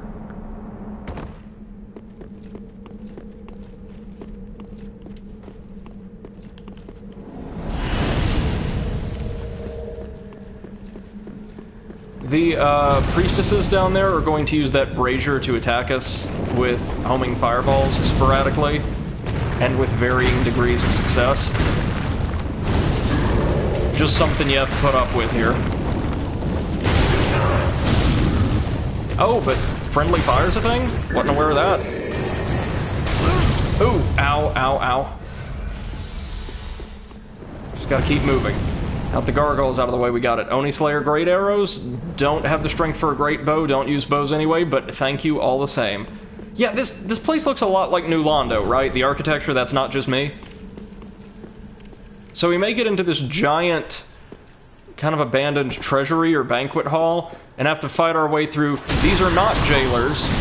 These are like the priestesses of the Profaned Flame, and instead attack with daggers and a variety of like short distance but pretty powerful fire-based attacks. They're nowhere near as dangerous as the jailers were, though. Like, not even close.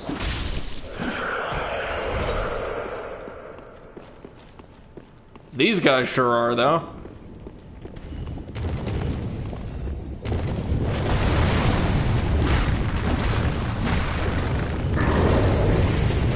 Ooh, good defensive maneuver.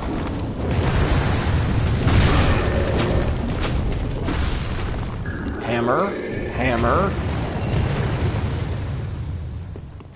One day. So we've got like a bunch of discarded goblets and like luxuries, and then a ton of like discarded corpses that have all kind of been fused together by the flame.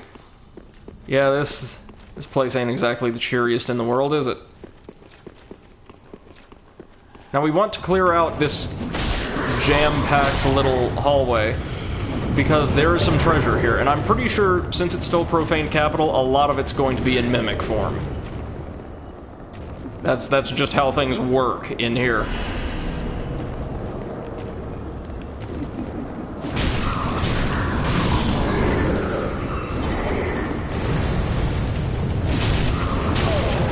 Oof.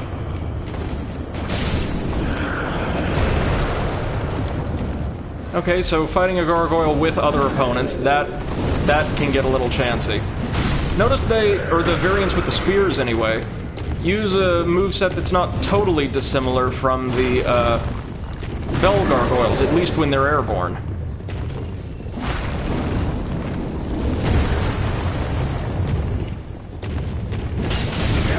Ow. Ow.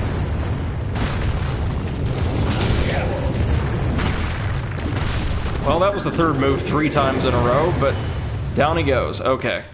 Now let's silence the giant braziers fire. These folks do respawn, though, so I'm not sure it does much good, like, say, if you die and have to go back.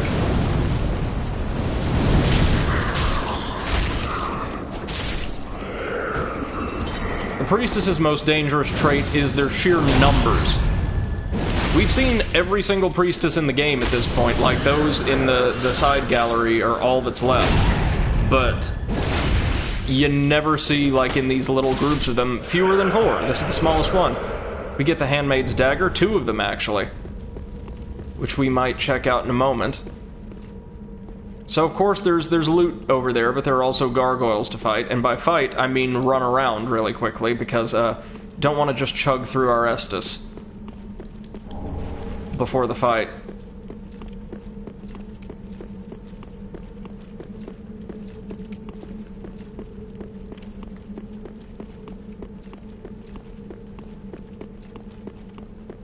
At least I thought there had to be gargoyles here, right? Seems familiar, yeah. The whole game does, mate. Just a rusted coin? That's it? Huh.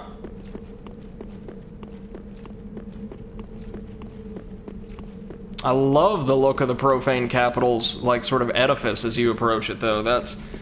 The visual level design of the approach to this area in particular is absolutely gorgeous. Mechanically, as I said, the whole area feels kind of bland, rushed, maybe under-realized, but they did knock some aspects of it right out of the park.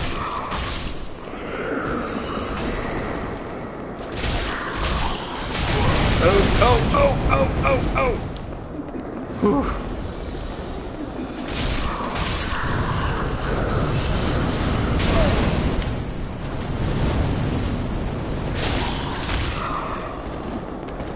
The things these people can do with lanterns. The jailers steal your life.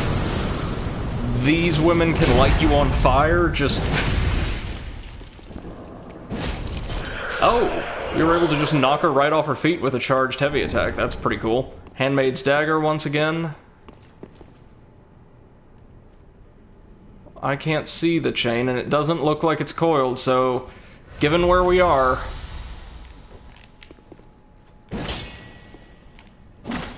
What? Oh, this is the real deal? With an ember. Okay, nice. Well, one of these is clearly a mimic, and it's not this one? Oh no, it's both of them! Okay.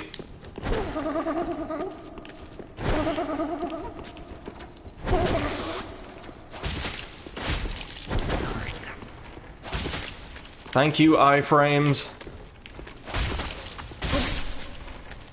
And down it goes.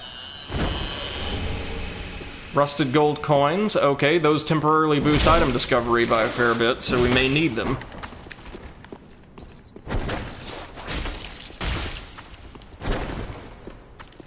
What do you have? like a sorcery or pyromancy or something? Ring? Oh, the Great Shield of Glory. Was this, a great shield adorned with flowing patterns, a celebration of an ancient glory. Boost the highest stability of such shields, but with reduced stamina regeneration speed. Perhaps it is glory that begets indolence. Is this, it's not Raim's Great Shield. It might be from Dark Souls 2, but could also be from the first game, I want to say? Also, just going by the look, it's entirely possible it's a reference to Demon Souls and the Tower Knight boss, which wielded a shield that looked very, very similar, if not identical. So I'm not sure there. Is there more treasure around here, though? I feel like there should be a little more, you know? But, I guess not.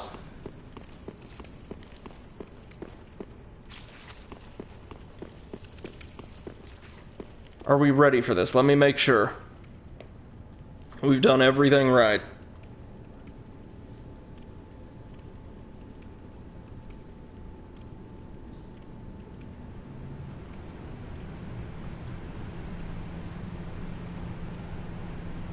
Okay. One moment.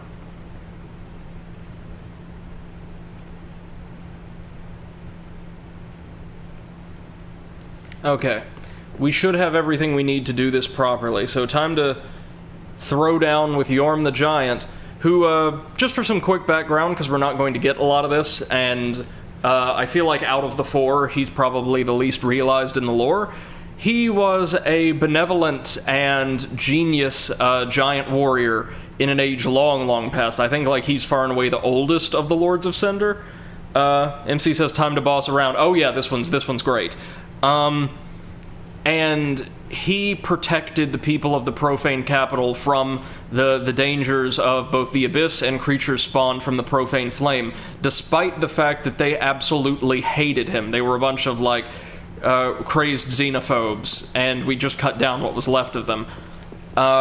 So he was this valiant warrior and hero, friend to all people, literally. Like, he is one of a handful of characters in the entire Dark Souls 3 canon that, like, no item description implies a single bad thing about, and willingly gave himself to sustain the Age of Fire, believing it was the best thing to do for everyone, and ruled over and protected a people that absolutely despised him totally selflessly. So, the implication here is he has long gone hollow. He's not offered himself as one of the Lords of Cinder because he can't, not because he won't.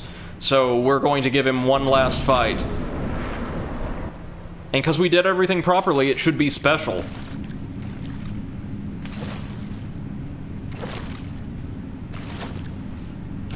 Oh, yeah.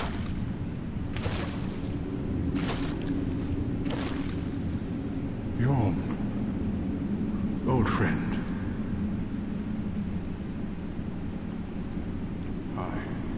Secret of the Knights of Catalina. I love his design. Just check it out. He's not even embered either. He's just got that kind of cracked, radiant-looking skin. Sunshine upon this Lord of Cinder. So, we cannot do any damage to Yorm, as it is, hardly at all. He will just destroy us. We need to use a great big and really cool Demon Souls reference to bring him down.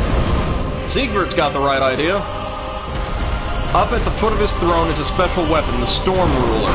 Anybody who's played Demon Souls knows exactly what you're supposed to use this for. We cannot deal any damage to him, but with its special weapon art. So you charge it up, and release to cut through the air, and, well, its range is shorter than it was in Demon Souls, that's for sure. You cut through the air and cut down the giant with a massive, massive force of concussive wind.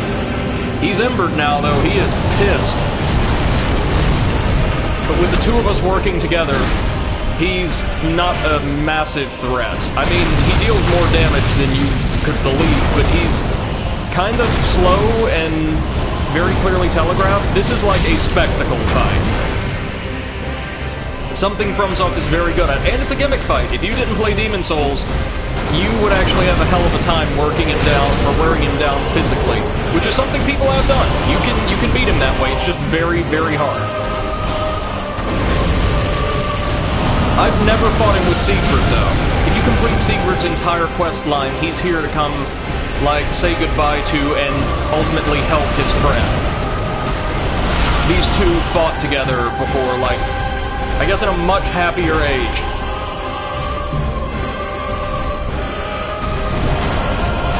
Seth says it's an epic fight. It really is. Yeah, I love this. And notice he's fighting with the giant machete too. The devs absolutely love their machetes.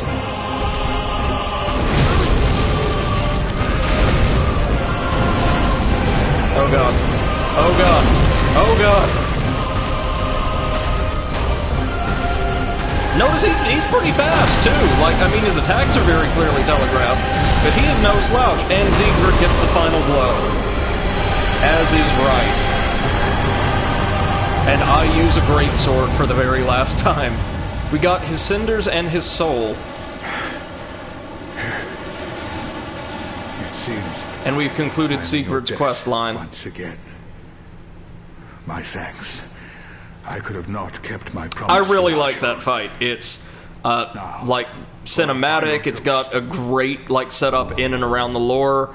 It allows you to bring one of the fan favorite characters of the series into battle with you, not as a phantom, but actually in the flesh. Well, I'm going to have myself a little nap. The only thing to do, really, after a nice toast. You are a true friend. And so, his Best mission of luck with completed. your duty. Siegfried can finally rest. But since we've killed 3 Lords of Cinder, it's party time. We're being summoned by the High Priestess of Lothric Castle. The fire fades and awaits its one last reward.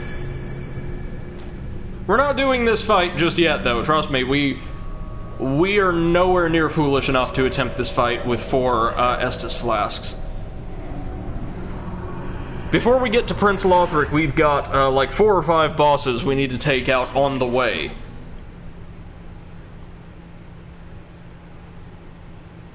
Lothric is our final Lord of Cinder and makes probably the best argument in the entire game for not linking the fire, for stealing the fire and creating a newer, better age without the curse of undeath unfairly plaguing humanity or mortals in general and restricting their abilities. Lothric is... okay, so like, as a player, as somebody who tries to get kind of invested in the lore, the Abyss Watchers are a very impersonal group. We don't have much to do with them. Emma's not doing well, but we're not going to deal with her quite yet. We don't want to talk to her. Oh no, oh no. We do want to equip our weapon though. That'd be cool.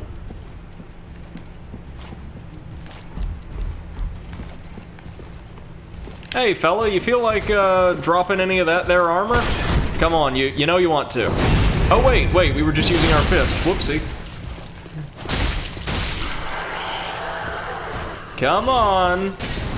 Oh, really?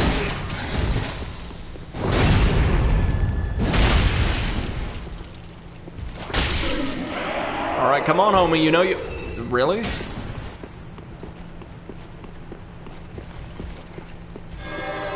I've placed too much faith in the Covetous Gold Serpent Ring.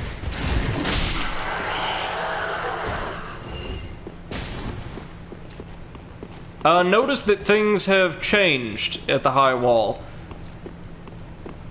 It's not getting later on in the day, by the way. The sun is slowly, like, faltering.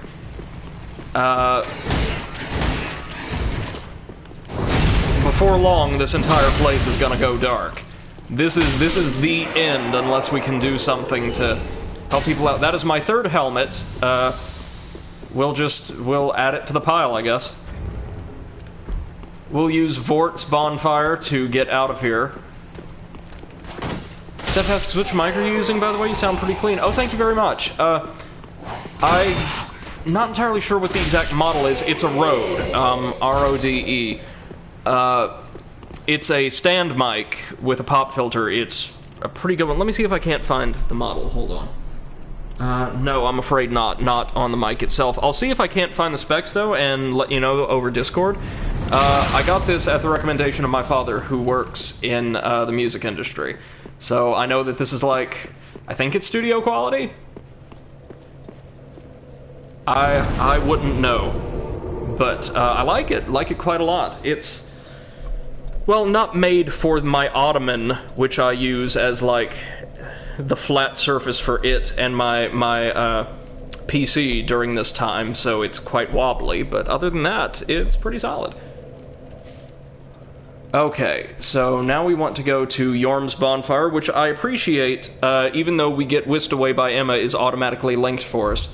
Because we've got a couple things to collect. One thing, at least, that's going to make me very sad.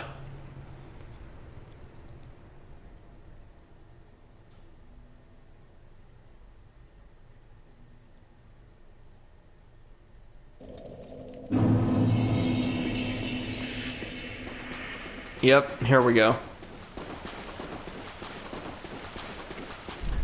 Time for agony, time for bravery, then time for tears. The Storm Ruler and Pierce Shield, and the Katarina armor. Yeah, with his duty completed, and his friend finally laid to rest, Siegvard, who was an undead, who's just been fighting for a very, very long time, like most of the people in this world, finally passed away. But we were able to help him fulfill his last wish beforehand, so that's something, right? We'll stop by the shrine and plop down our Cinders of a Lord and level up really quickly. You can get Yorm's machete and also a shield, a great shield associated with him from his soul. We obviously can't do either for a little while, as they require an absurd amount of strength. So we'll hold on to that for now. But we'll take a look at the Cinders here. Lonely Yorm became a Lord of Cinder to put the profaned flame to rest, knowing full well that those who spoke of him as Lord were quite insincere. And, his soul... Yorm is the descendant of an ancient conqueror, but was asked by the very people once subjugated to lead them, serving as both a weighty blade and a stone-hard shield. We have some Xanthus ashes to turn over. I've totally forgot about that. Gracious let Abba. What do we get out of this? She'll sell us an unlimited number of large Titanite shards now. That's pretty cool. Anything new? Or the Xanthus set, maybe? Yeah. The remains of the Xanthus set, which actually looks really cool in this game.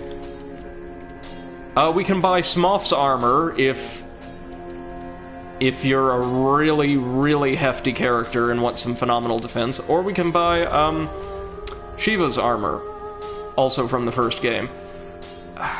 If these armor sets weren't so expensive, I would definitely invest in the Undead Legion set because it looks so cool. But I'm a miser when it comes to my souls, so we're going to plop down the ashes and secure some levels for ourselves.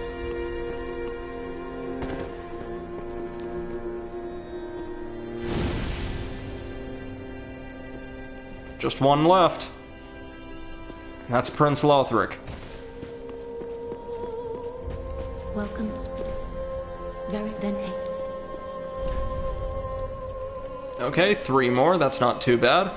How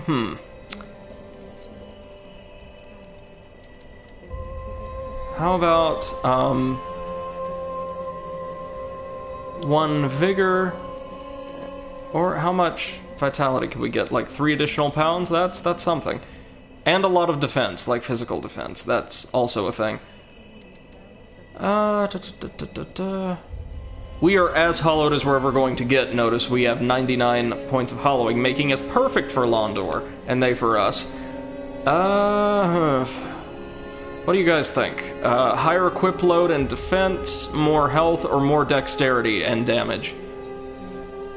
Which will also increase the amount of bleed damage we do, it looks like, a little bit. don't know. I don't know. MC says more dex. You got it. Well, this will be as far as we invest in dex for now. A lot of stats in this game have effectively a soft cap beyond which you experience significantly diminishing returns. I want to say anywhere, depending on the stat, between like 25 and 35, and for dex it should be right around 30. So we're nearly there. We've burned all the bone we got, right? Okay. Now, finally time to go back to this damn dungeon and crack open all of the cells we haven't accessed yet. With the Jailer's Keyring, which will also allow us to unlock our fourth and final merchant, and... oh, this will be great. MC says, I don't know if exit is here. Oh, just trolling with the Dex comment then? Because I'm going to make this... I'm going to make this work.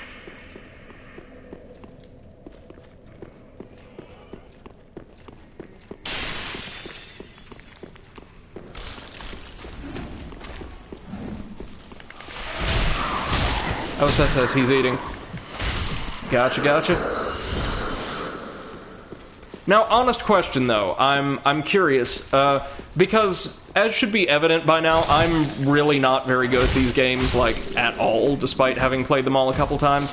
Seth, does it look like a Dex build or a more agile build is something you would have preferred in your playthrough? Like, does this look like not only a more fun, but a more accessible time for you? I'm genuinely curious because a lot of people I talk to who, like, just get into the series say a strength build is actually much easier to learn the ropes with. Seth says, yeah, I like rolling. Oh, totally agree. And I don't know if you found either of them, but there's actually 2 rings in this game that really buff your roll in some significant ways. MC says Dex is better. I wouldn't go quite that far. One of the things I like about the games post-Dark Souls 1. Dark Souls 1 has a very clear and present bias towards strength, and specifically sorcery builds in its mechanics and the way in which it presents players' loot at various times. But, from Dark Souls 2 on, and I'm even including Bloodborne in this list, each major playstyle based around a certain combat stat is made totally viable, and they go out of their way to make sure that there's a pretty solid balance between all these. That's really cool.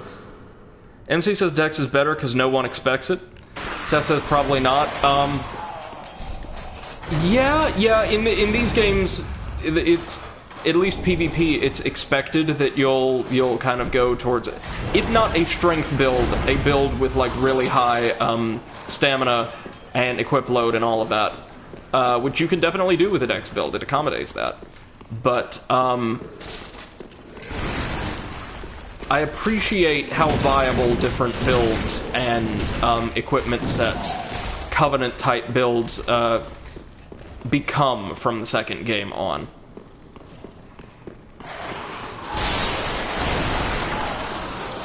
So we got the Prisoner Chief's ashes from that cell. That will be helpful, believe it or not. Just more more Umbral Ash.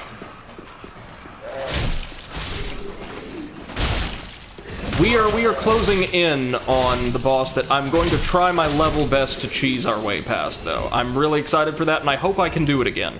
It's still not easy, but it's a whole lot easier than it is trying to fight it in a straight-up duel.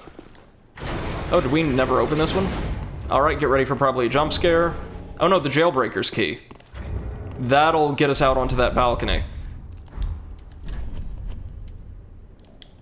Key to the barred window in the Irithyll Dungeon, but the window only leads to a bottomless black pit below, and above, a paltry view of the ruined Profaned Capital. The very architecture appears to be a cruel joke the jailers played on would-be escapees. That matches with, most things we know about them. MC says what I find is that Dex weapons are often tied to strength and Dex.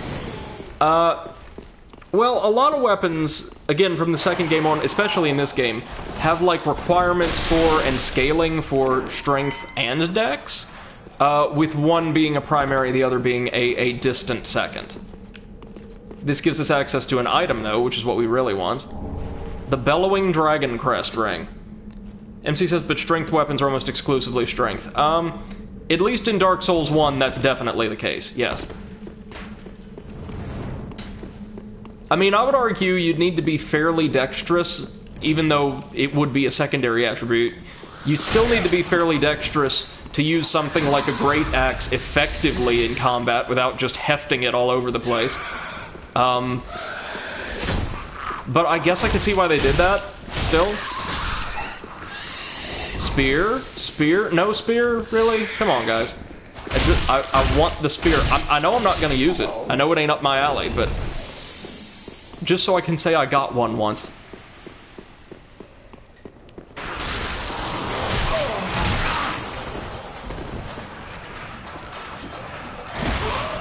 As he says, despair. It, if I recall, actually isn't that bad. It's pretty long and deals magic damage by default. So there is that. Now we're going to have to go clear out, like, the great, Jailer Convention, Lothric 2020, again. So we can access a couple of the cells out of the way, including our magic trainer's cell. Soon. Soon.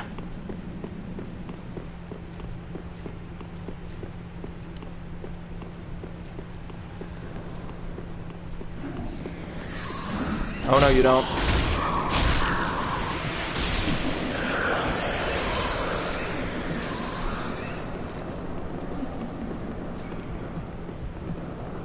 Come on, come on, come on. Ah!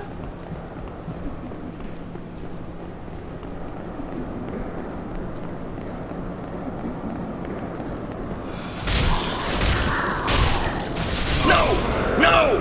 Oh, God!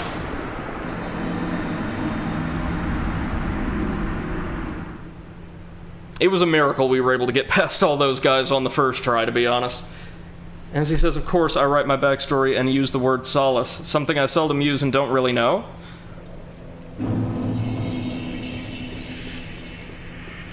And is the perfect application. Yeah, this...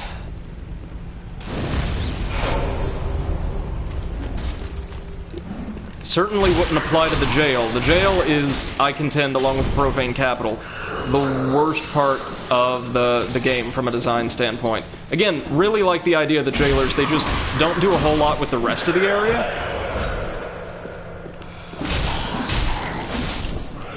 Hey Seth, if I could ask, what were your favorite and least favorite, like, sections of the game to go through?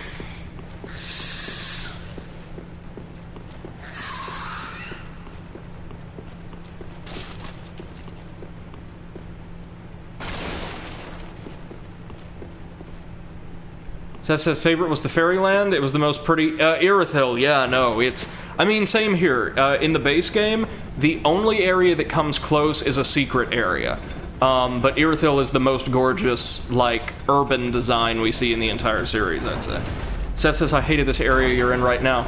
Same. It seems like we're of one mind in regards to this game's design. It's just kind of bland, you know, and you get some of these gorgeous vistas the couple of times you're allowed outside. But, it is a dank, dark dungeon. And that's it. Might be better to come in here and lay waste to the dragon mutants.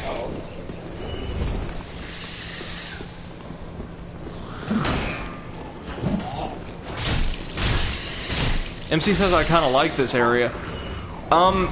Given the amount of time we have to spend here, it does get very old very quickly. Just believe me on that one. It feels kind of like the depths with even less color, but twice as long. That's the way it feels to play anyway. Watching it, it's probably nowhere near as bad. Seth says, it was bland and everything looks the same. I kept running in circles. Oh, same. Trying to find your way around the dungeon, especially early on when so many of the doors is locked, is pure hell. MC says, I like me some grim areas, like the depths. Well, I think aesthetically, at least,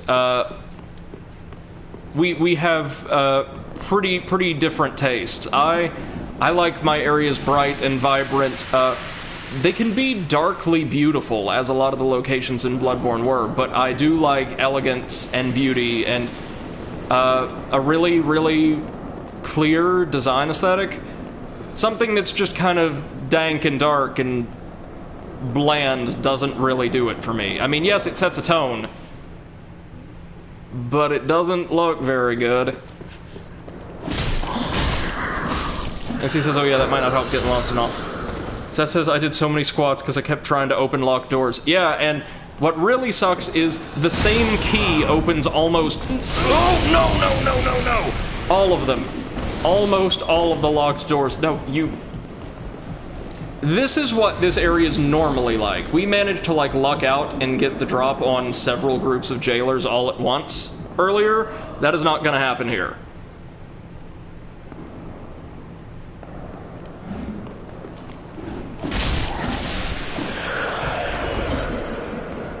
Come on.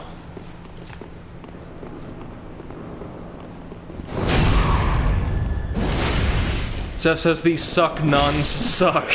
Yeah, they really do. They really do. MC says for some reason I never in life did get lost. I tend to be pretty good with direction. Unless I'm, like, driving, in which case I better have a GPS. Thankfully I do, but I mean, if I don't, oh man, game over.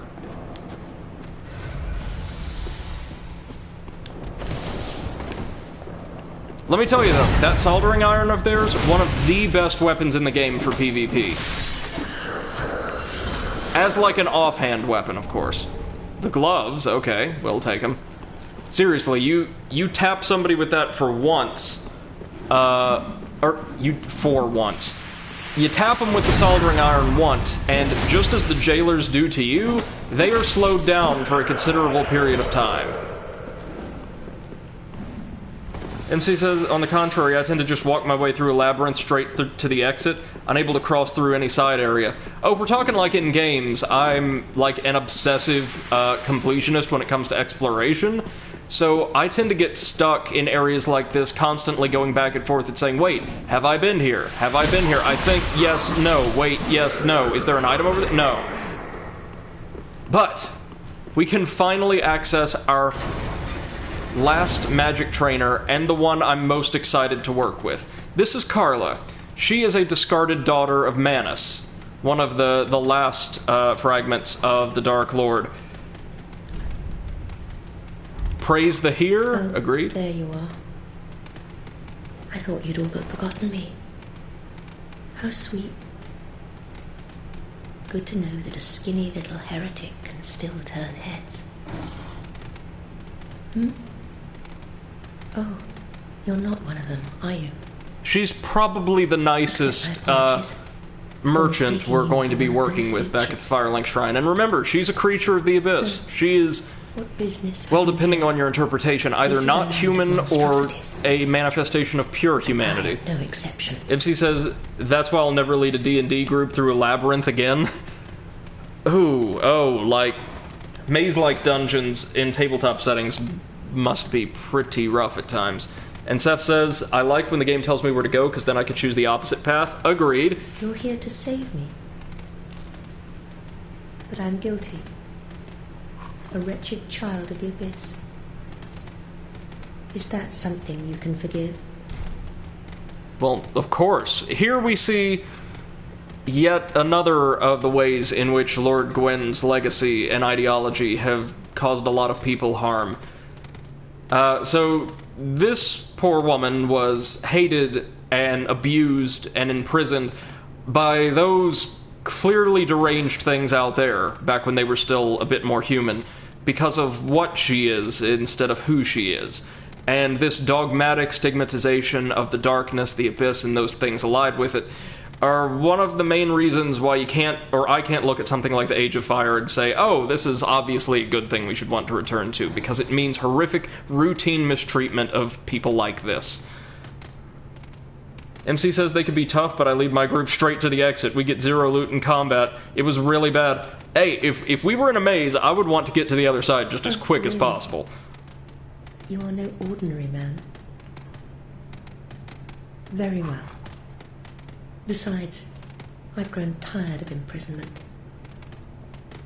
I am Carla, and I accept your proposal. And now we have access to some of my favorite tricks in the entire game. Oh, we're going to have so much fun. So much fun. Let's just, why not? Let's use one of these bones and hop on back to the Firelink Shrine.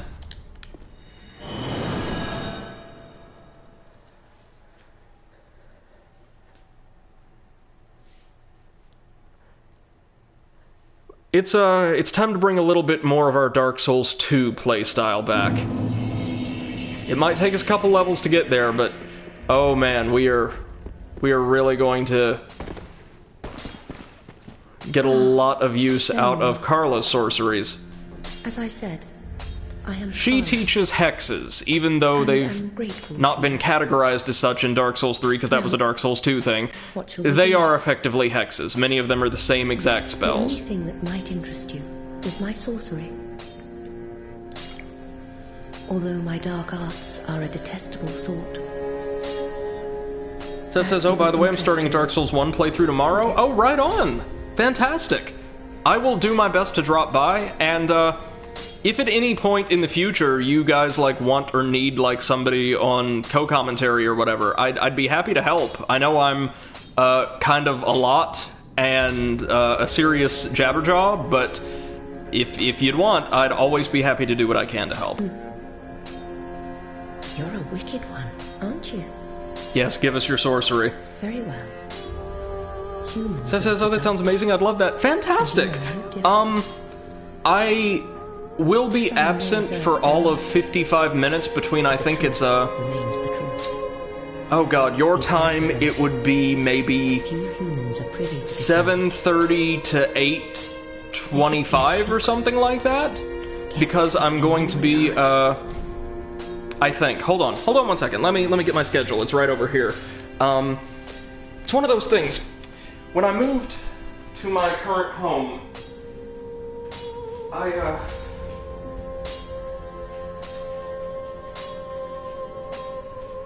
well, hell, I thought I had it. I thought, oh, I don't need, like, a pad of legal paper or whatever. I've got all these journals I use to keep track of things for courses. I'm, as I said, terrible with technology, so I've got, like, several journals for each class I've, like, helped teach or something like that. I can pull up my schedule really quickly. I should know because I created the calendar for this course. 1 second.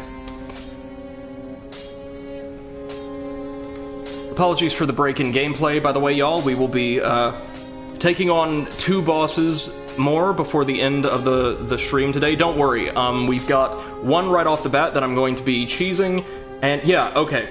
So, I think you guys are 7 hours ahead of me, so I will be occupied from 7:40 to 8:35 p.m., roughly. But that aside, I will be available at any time in the afternoon or evening. MC says you could give the local time, I'll Google it. So for me, it would be 12:40 to 1:35. But other than that, I'd be happy to help. And since I just completed a Dex-heavy playthrough of Dark Souls 1, I'll be happy to give you... I wouldn't even call them hints, but I could share how I developed my character, which is to say poorly. Yeah, I'll let you guys know. Thank you very much. Seriously, this is amazing. I've always wanted to do co-commentary on LPs or things like that. This is fantastic. Thanks. Alright, now, Carla will teach us all kinds of dark magic. Hexes in this game can take the form not only of dark sorceries and miracles, but also pyromancies. So we could turn these tomes over to her, especially the Braille tomes that we did not want Irina reading, and she will share the knowledge contained within with us. But oh boy. Oh, but no, that's, Dark Soul Greatsword, never mind. Let's start with, the Kalana Pyromancy tome. So it says it's, 2214 for me right now. Okay, so that'd be... Yeah, no, that'd be exactly right. So from 7:40 to 8:35 p.m. tomorrow, your time, I shall be occupied.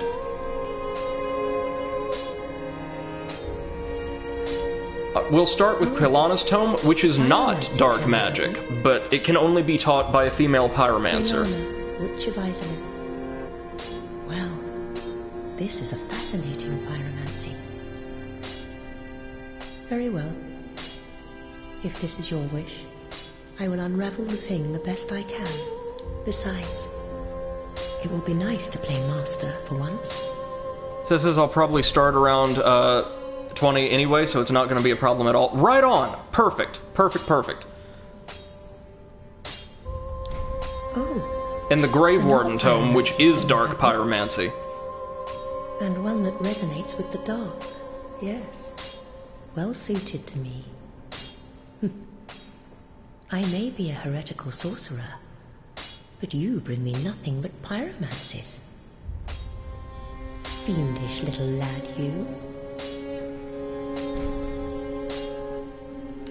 And so now she's expanded to include the standard, like, Isolith pyromancies that Quelana would have taught us in the first game, as well as, the dark pyromancies. We're not done, though. We're not done. We've got, 2 Braille tomes to turn over. Wait, did we found the Deep Tome, right? Seth says, love her outfit. I know, so do I. I don't know how or where you can get it in this game, but in the first and second, you can get nearly identical looking outfits. I think they're like in a dark violet instead of a black, but that's the only difference. Is this a divine tome? And so he says, whenever I need to convert time, I just type 1:35 p.m. Central to local. So-called miracle. And casters of miracles are sure to steer clear of me. Google as a time converter. Oh, I know. I think I've made use of it once or twice before. Don't torture me so. Oh, so she can't teach us the miracles of the deep, but she could teach us Londor's miracles. You. How could you? Oh, I know. I owe my life to you. Fine then. But just this once, I will tell you this tale, but do understand, it will be my first time. I'll have no sniggering should I err. Oh no, so she'll teach you the miracles from the dark texts if you, like, present them to her twice. So from the deep, we get that little horde of insects that the evangelist would cast out, as well as a special defensive miracle. Oh, Christ alive, I forgot all about this. Well, we could use dark weapon, but it is now a miracle instead of a sorcery type hex, and requires 25 faith. Yikes.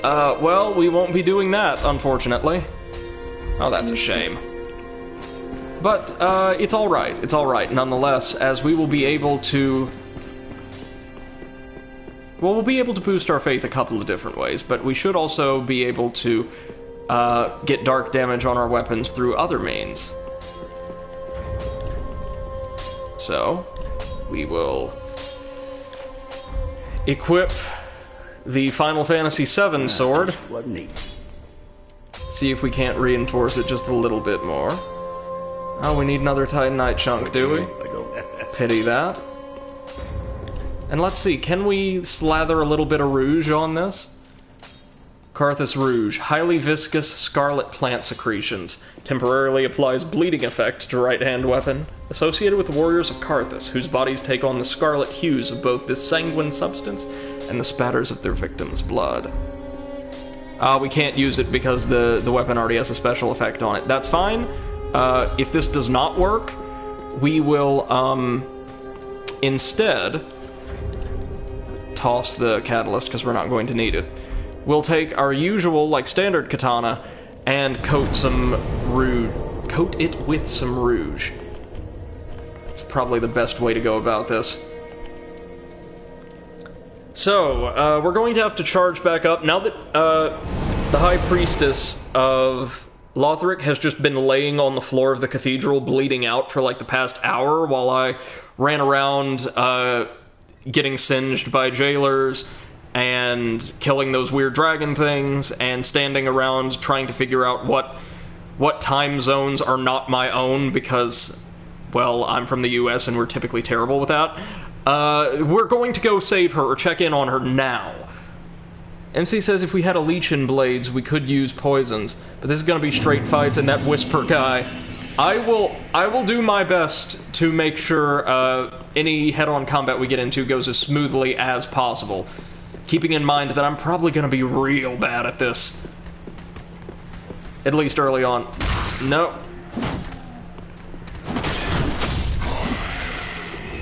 Seth says it's dancer time. Yes, it is. Yes, ma'am. I'm gonna try this a couple different ways, but again, if we don't get the bleed effect I want out of this, we're going to have to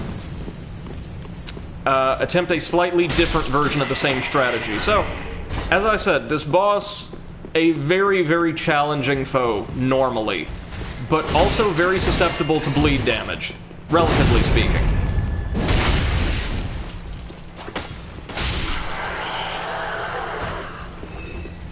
Just nobody dropping their gear. Giving y'all chances. Come on.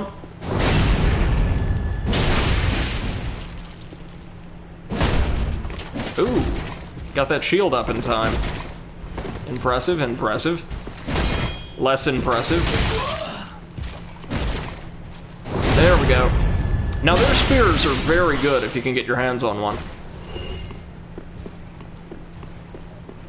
Yeah, clearly things are starting to go to pot around Castle Lothric. And as we keep climbing our way upward to the very top of the castle, where our next quarry awaits, things are only going to get worse and worse. This is not Dark Souls 1, where...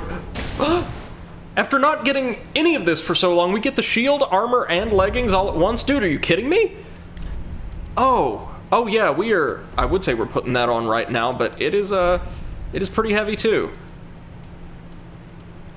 Almost as heavy as the Onion Knights stuff. Yikes. We're going to throw on the Karthus Milk Ring, probably.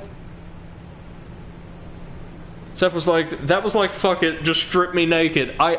Considering how good their armor is, Seth, I would happily do that to them. We need this. We need this.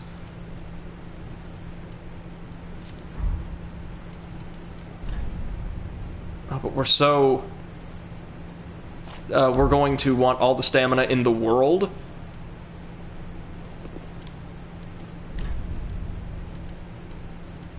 Lothric. Oh, that's the one piece we don't have, right?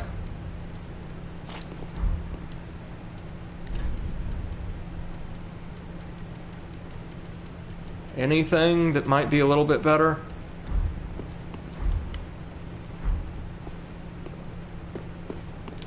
Well, hold on. Oh, any of these would be better for poise.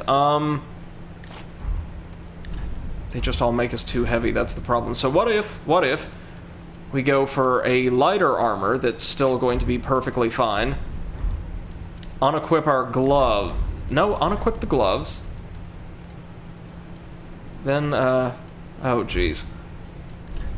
Hell, I might just stick with the brass armor for now, given how light we are, relatively speaking. Or the leggings. We could keep the leggings. That's fine. So remember when we first killed Vort, the great outrider knight that the Pontiff sent to guard the way out of Lothric Castle? It said, like, his companion is never far behind.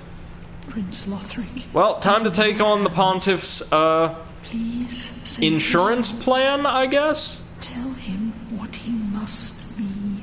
Oh.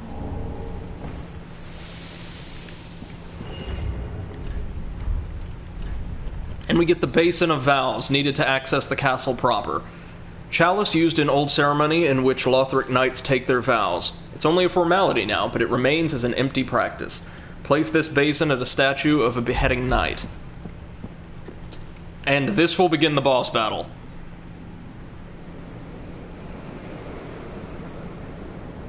Because we're about to be invaded by probably the most beautifully designed humanoid boss in the entire series. I love everything about the visual presentation of this fight. And clearly the devs did too, because it was used extensively in promotional materials and video from very, very early on. This is a princess of a foreign land twisted by Pontiff Sulivan's magic into kind of a mindless, monstrous concubine, the dancer of the Boreal Valley. She demonstrates exactly why Dex builds are so good, because she is running the most potent Dex build imaginable. Her fighting style is very bizarre. Very slow, but with a lot of strange telegraphs. Oh no, and grabs. Seth says, because of this boss I have an ass of steel. Oh, I may well do after this as well, just from clenching though. Her attacks are all very slow, cover wide ranges, of course. But, have just bizarre telegraphs. You see what I mean? Oh, again? And because this is Dark Souls 3, bosses will spam the ever-loving hell out of certain moves. Well, the bleed strategy isn't working so far. It might be Carthus Rouge. Carthus Rouge might be the way to go here.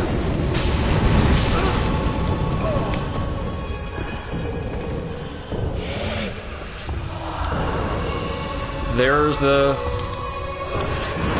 Oh god. There's the bleed. Finally, thank you. Phase 2. She draws out a second sword. And gains a spinning combo that lasts about 3 years. We're bleeding her, though.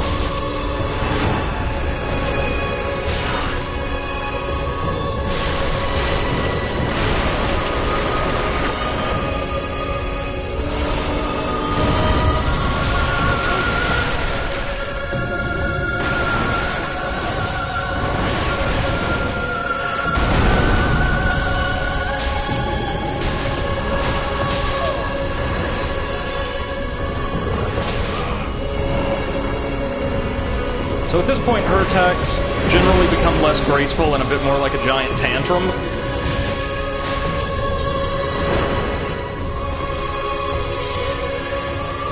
And we can get those swords.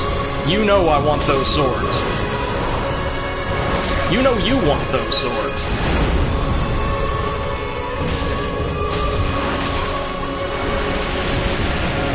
I think her second sword is like coated in pure dark energy. No! Oh, man! That was so close. We had her. We had her. But that's generally what you want to do. Get a nice bleeding weapon and just chop her down as quick as you can. I am gonna try it now, though, with a regular blade coated in Carthus Rouge. Just something that'll deal more damage by hit. That certainly wasn't bad. Just not quite as good as I would have liked.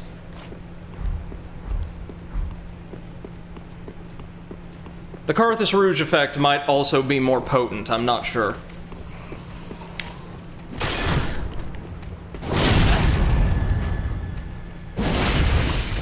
That says she gave me nightmares with that grab attack. Yeah, and in the first phase, it looks like she uses it non-stop, doesn't it?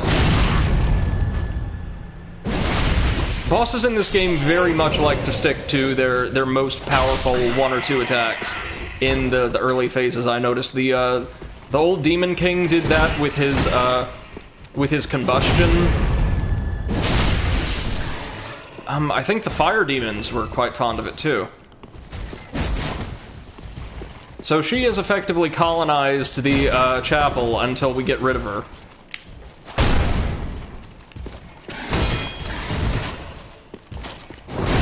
Seth says it's spin to win, DS3 boss version. It really is. Her attacks, or her combos are just so long. So long. Let's go ahead and chug. And coat. Love the Carthus Rouge effect, by the way. Hello.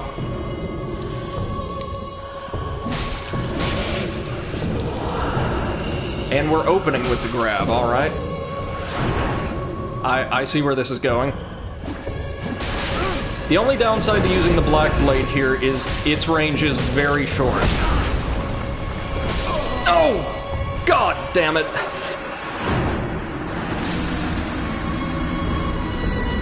So I've noticed something that Dark Souls 3 does that, and MC, you weigh in on this as well. Like I want to see if, or if they're still there. I want to see if I'm getting an accurate beat on this.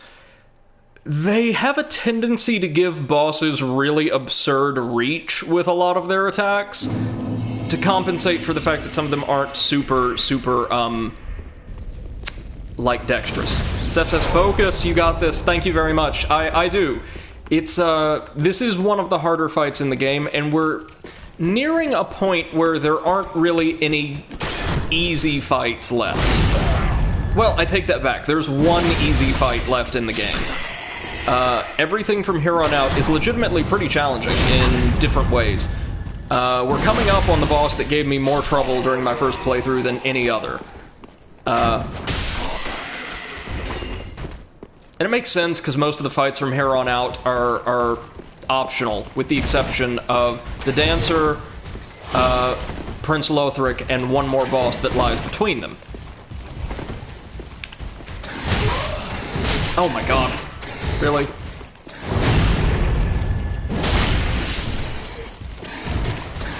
Well, that's you covered.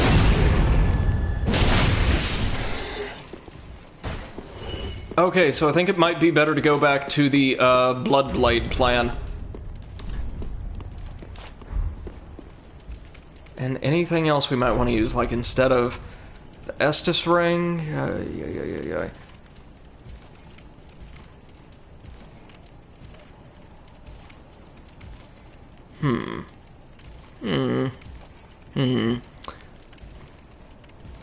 Additional spell attunement? No. Boosts attacks as long as attacking persists. The Pontiff's Right Eye might honestly be worth a go here. Or... Yeah, why not? Let's give it a try. What's the worst that could happen?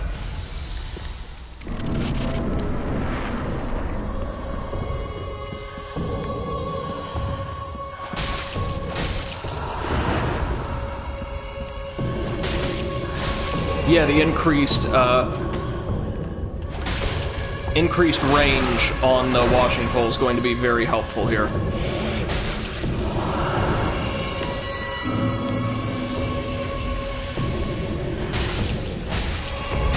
Oh god, hate that attack, hate that attack. It's easy to see coming, but it's so easy to overextend yourself in this fight. Now, compared to... No, god. Compared to a lot of late-game bosses, she really doesn't have a lot of health. She kind of doesn't need it, really. Oh my god. No. No. Now notice, as she strikes, like the pillars all around the arena, the decor in the chapel, it will slowly begin to catch fire. I really like that, actually. So that's like 6 or 7 attacks all chained together. Oh god, help me.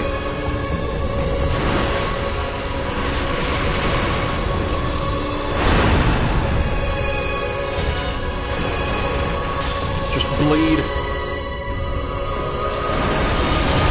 What is this?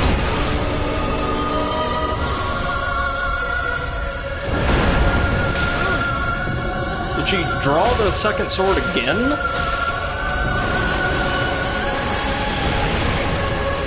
Don't think I've ever seen that before. Oh my god.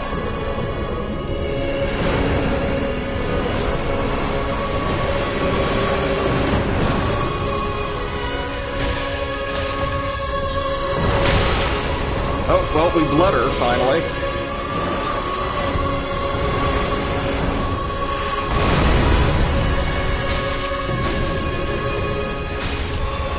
killing her with her own master's ring. How do you like that?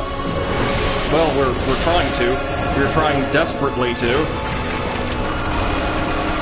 These columns in the corner of the room can give you a little bit of cover.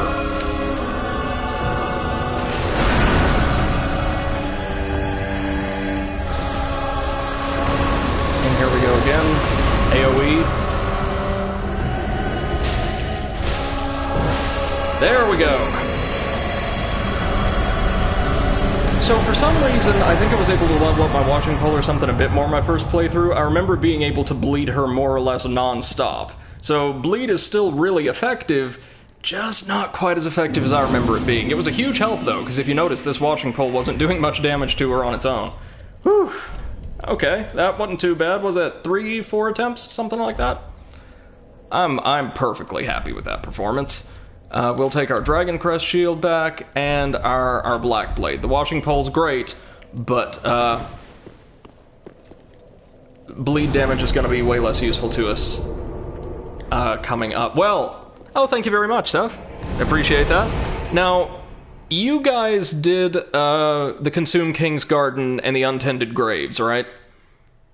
The two little side areas coming up with bonus bosses.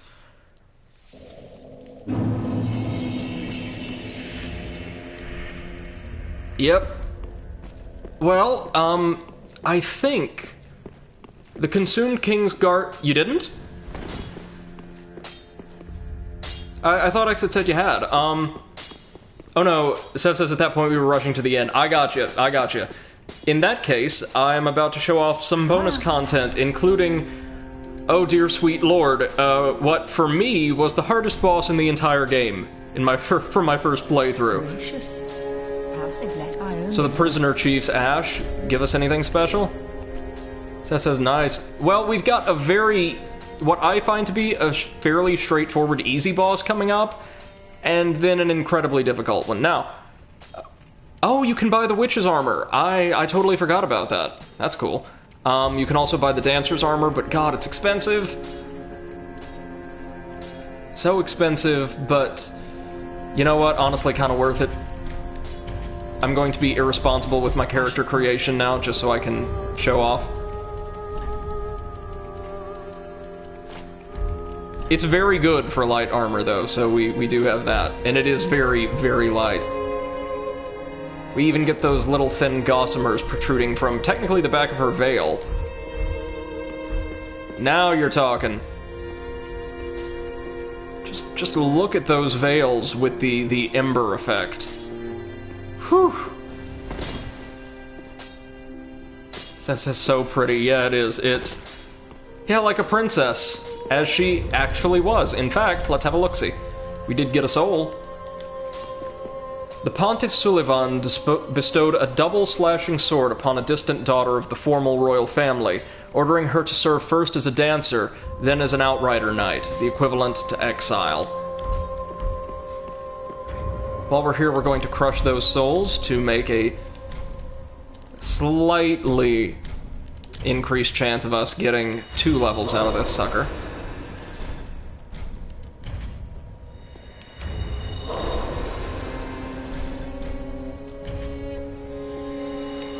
This is one of my favorite armor sets in the game. It's, again, pretty good for what it is, but it's just gorgeous. I especially love the exact shades of blue they went with for, like, the cloth beneath the armor and around the crown.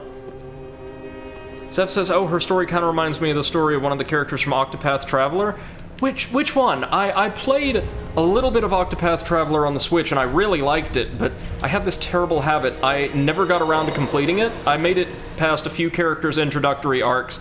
Then I think it might have been the time, like, Super Mario Odyssey or something came out, and I just, like, honed in on that with a laser focus. That and work, of course. The Dancer Lady. Oh, yeah.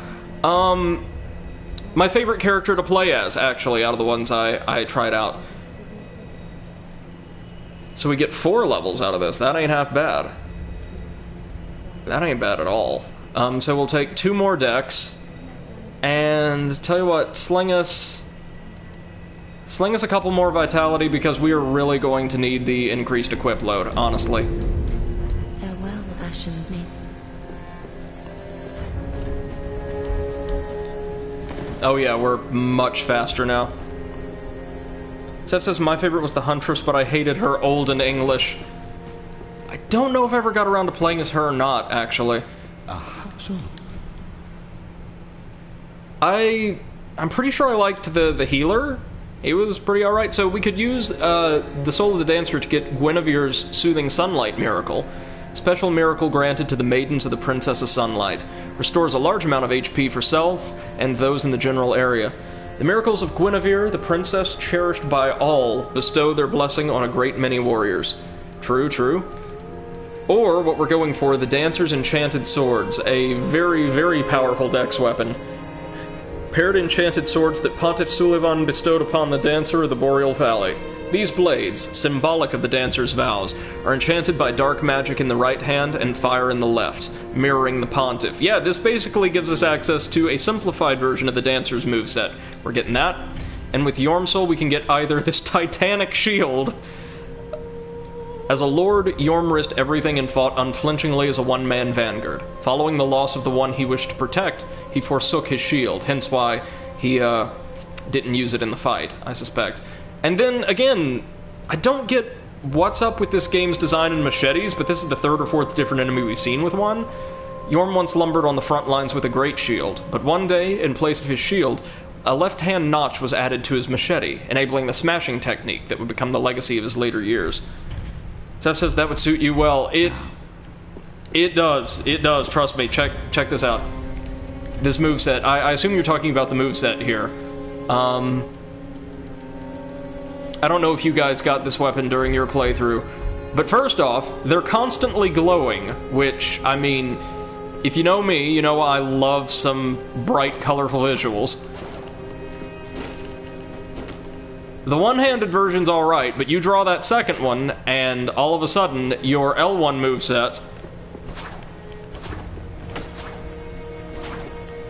becomes that of the Dancer. And the special skill, I believe, called Dancer's Grace, gives us her ridiculous spinning attack. Hold on, let me see if I can't do it properly. No, it's L2, then R2. Yep.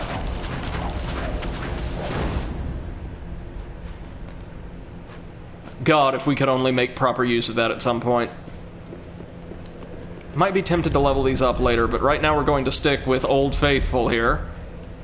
And proceed a bit deeper into Lothric Castle. Seth says spin to win indeed. I have a feeling in PvP that would absolutely, like, wreck house.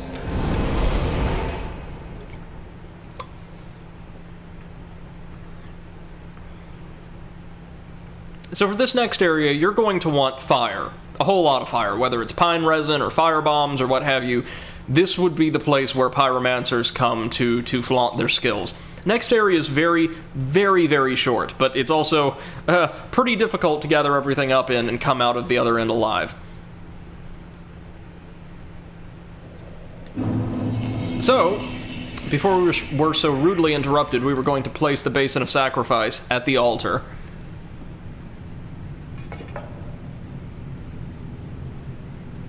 Allowing this macabre little statue to open the way for us into Lothric Castle.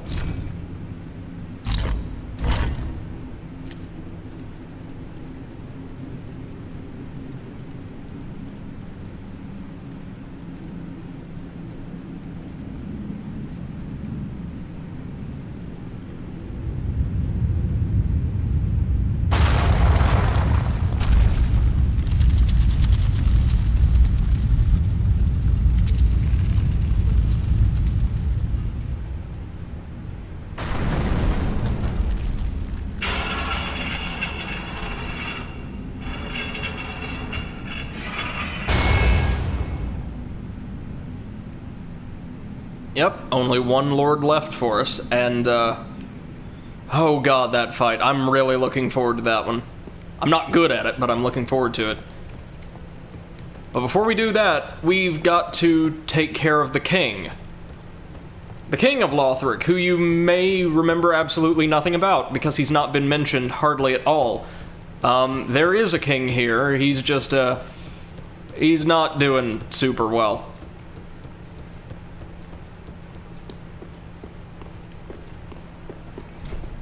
Shortcut, okay. We can get some beautiful views from the ramparts of Lothric Castle a bit later on, but first things first. Do we have a bonfire in here, or is there just the dancer? It might just be the dancers. Yep. And you don't want to mess with the Lothric Knights in this castle lightly, because they have significantly increased stats from those downstairs. Seth says there's a king, but we don't care about him. Yeah, we don't care about him, and also nobody's heard anything from him in ages. The king was a big fan of arcane magic, and got involved in some pretty gnarly experiments. There's a cathedral knight here. This is the only other place in the game they appear, I want to say, is this next area we're going to, which is actually not Lothric Castle proper. Much tougher, as you can see.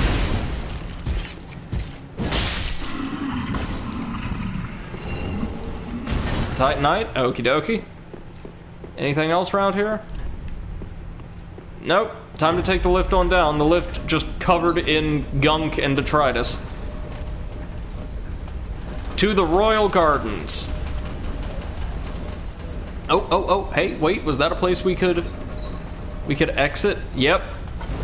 This here is the game's, like, 38th poison bog, so you want to step lightly around it. We want to exit up here. Welcome to the Consumed King's Garden. It's hell. The entire area is laden with those Pus of Man enemies from the High Wall. Estus Shard, though. And we do not want to mess with them any more than we absolutely have to, because there's a whole bunch of poison and other nastiness awaiting us on our way to the actual boss. Titanite Chunk, that's perfect. Seth says, oh wait, I was there, I forgot about it, I hated it. Agreed, it's a gorgeous area. I mean, like, the mist-shrouded bog, all of the, like, slowly dying trees. I love the visual design here. But yeah, it's another poison swamp, or toxic swamp even, full of the Pus of Man, because we haven't had a bad enough time in these types of areas already. I find this game over-relies on these kind of poison-heavy areas, or toxin-heavy areas, whichever you like. We've got a claw, the ninja set, and black fire bombs. I'll gladly take each. Luckily, it is more or less a straight shot to the boss.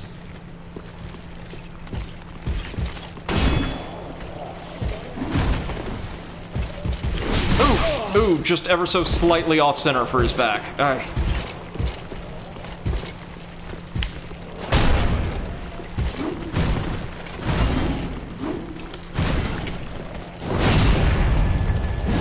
And the boss here, at least in my experience, takes a little bit of learning, but by late game standards really ain't that bad. Oh, got the shield out of the way. I wasn't expecting that, but okay. Titanite? Yeah, there we go. Logan, Farron Slug. Seth says the boss was easy, but I really didn't like the area. Yeah. My experience is largely the same. Human pine resin, very nice.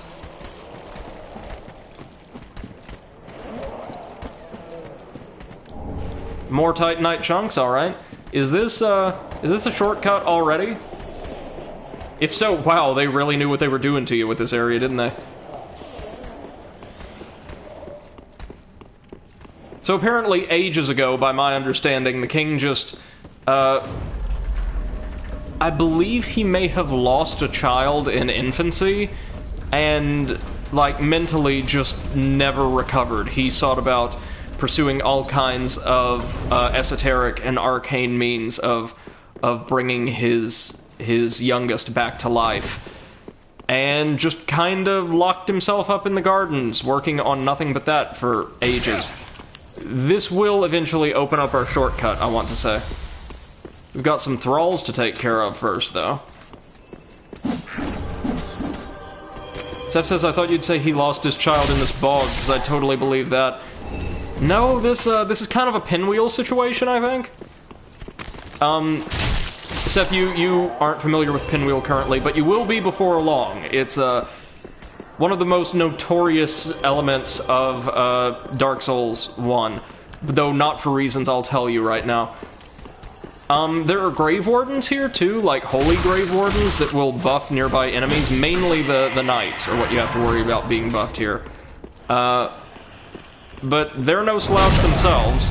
No slouches themselves, I should say. Really want that sword.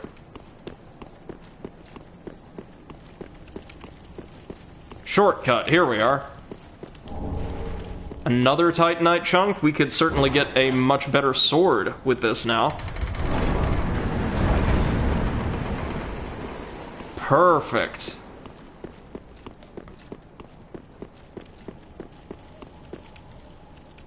Now I want to say the boss coming up is also quite susceptible to bleed, so I may coat my weapon in rouge just to see if that claim holds up.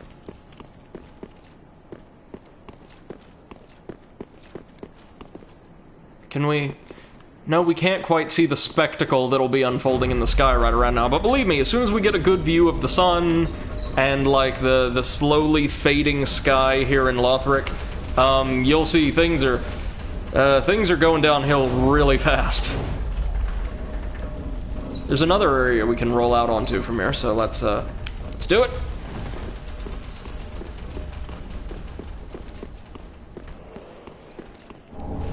Oh, the Dragon Scale Ring.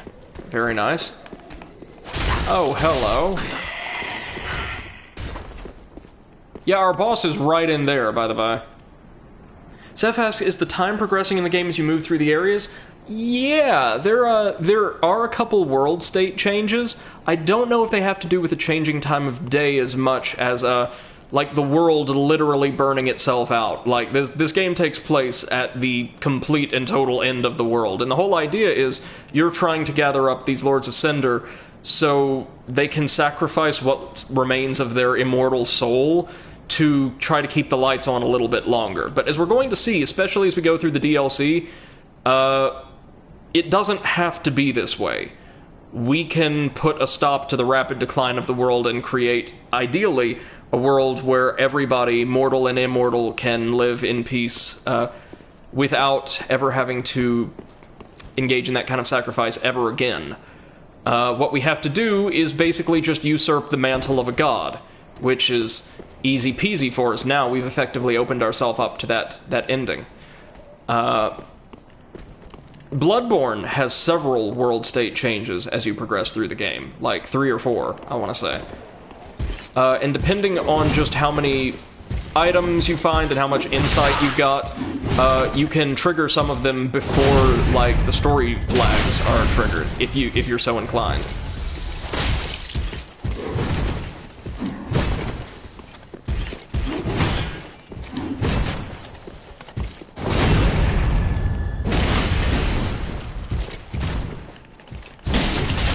Oh my god.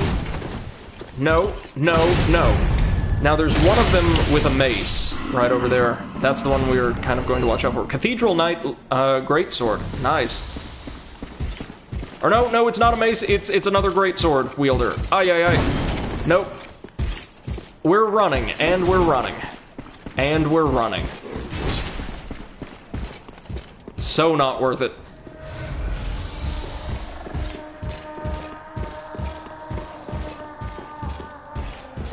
So let's... Oh my god, you're persistent. Oh my god. No!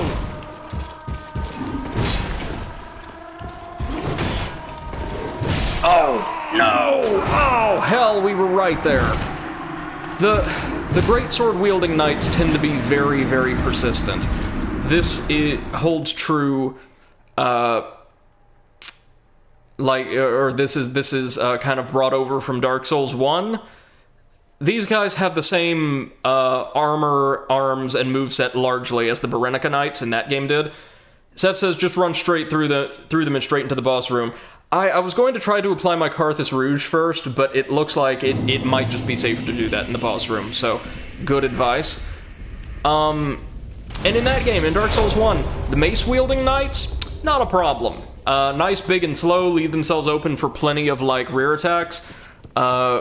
The greatsword wielding ones, though, oh god, watch out. Remember, there was that one that cost us like 100k souls. Seth says, thanks, 2 squats for advice. Oh, again, fine, I'll be a good sport, why not? As long as nothing comes to kill me and take all of my souls. Alright, let's get up, because I typically record this sitting on my floor.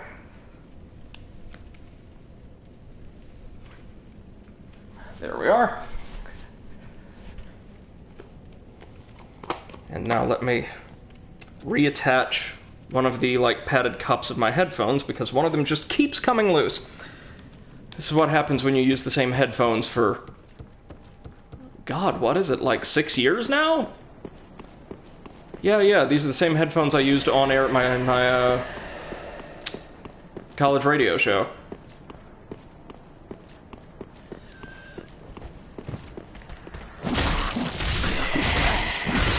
I think these guys can drop chimes occasionally, like the really basic chime. Oh, goodbye, Thrall.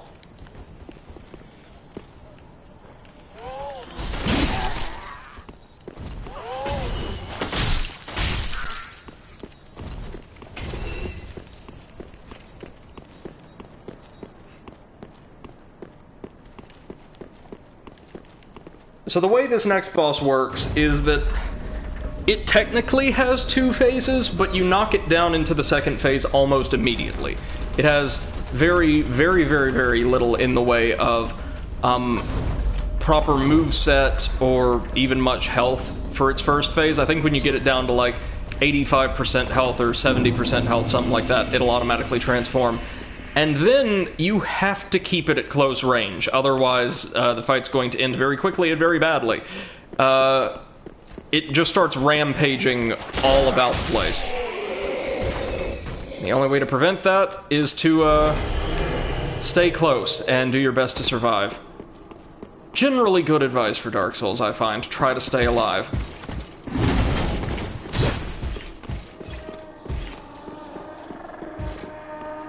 You can actually hear the king right now. Again, he's really not well.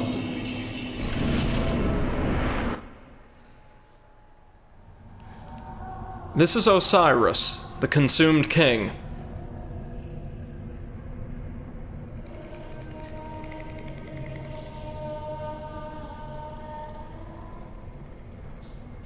That says he sounds like me after a Mexican dinner. Ignorant slaves. He looks a lot like one of Seath's experiments from the first game, by the way of Bloodborne. I love his voice, though.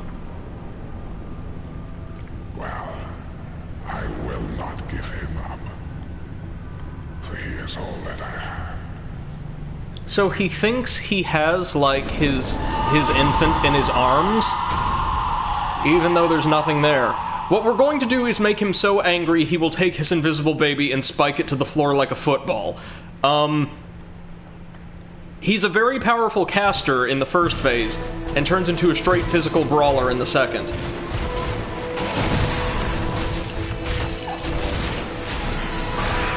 Now, unlike the dancer, he's got health right out the ass.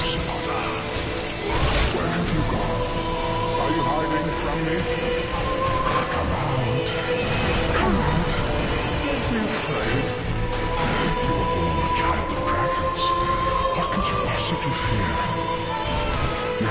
You can't help but feel bad for the guy, can you? Oh god, here comes the mist again. Now he is, again, totally optional, and he only really serves to bar our path to a second totally optional area. Oh god, here it comes. So he is going to start charging around like a madman, because, well, that's effectively what he is. And will ruin your shit if he charges straight through you. He's kind of, sort of a dragon now, and fights a bit like one, a crystal dragon, to be precise.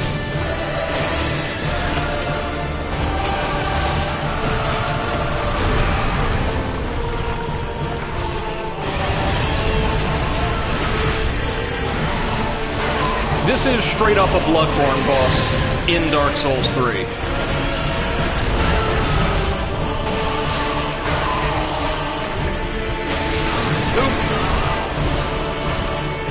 Always heal because, again, certain of his attacks will destroy our health. I mean, you know, more than usual. Anyhow.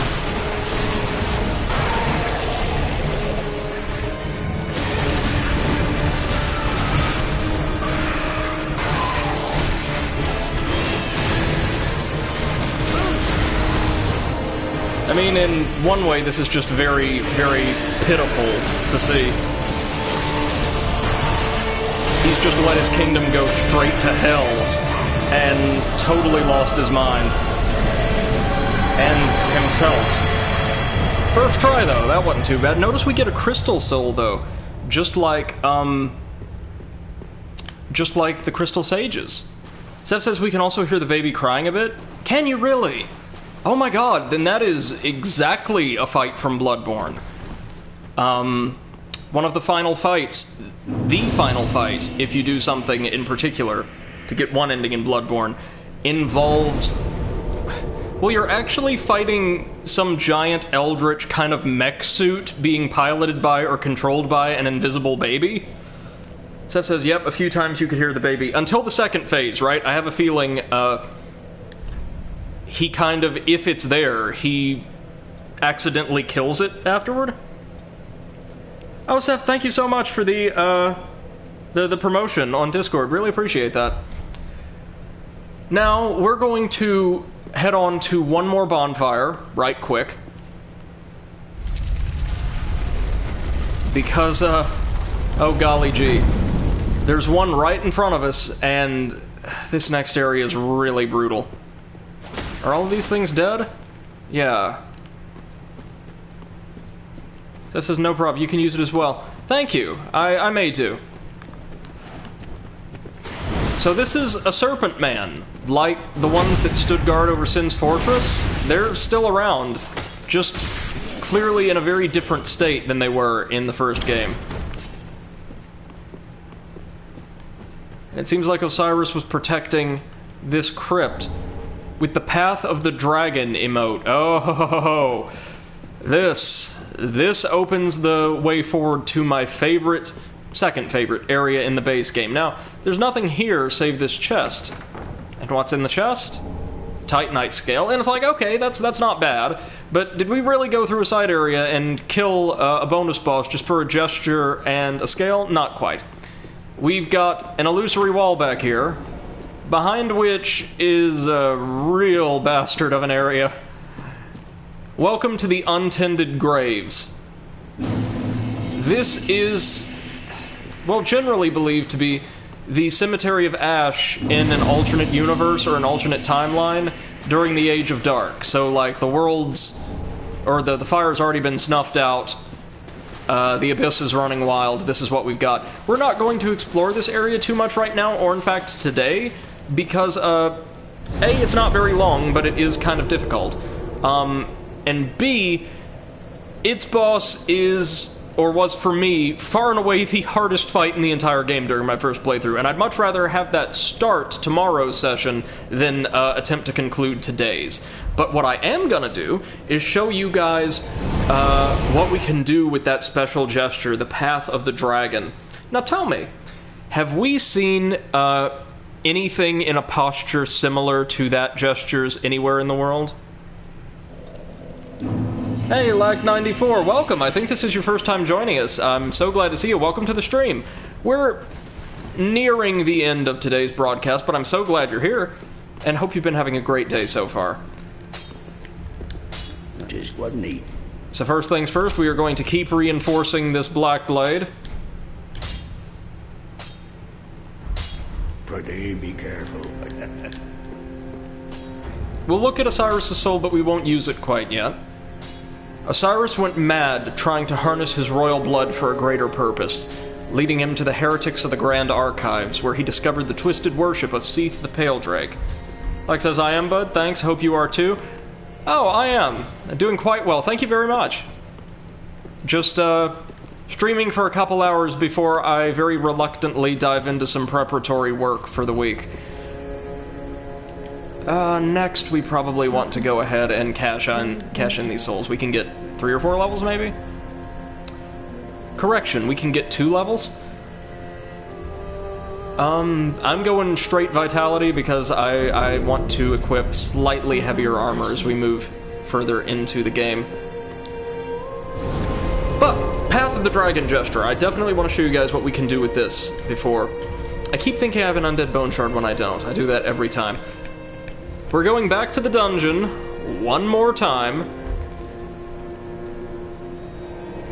And we're going to use the Path of the Dragon to uncover a really breathtaking area that is home to the game's, like, sort of penultimate, or, the game's ultimate super boss, as well as the easiest boss in the late game, far and away. Seth says, just talk to Exodus. Tomorrow both of you will be with me in the Dark Souls stream. Awesome! I can't wait. I'm absolutely stoked. It starts a little bit more slowly than this game does, I want to say, but once you start moving through areas, you'll be running into bosses and major encounters left, right, and center. It'll be a grand old time. And you'll get to discover the only area, the only leg of any Dark Souls game so universally reviled the developers actually apologized for it after release. I can't wait for that.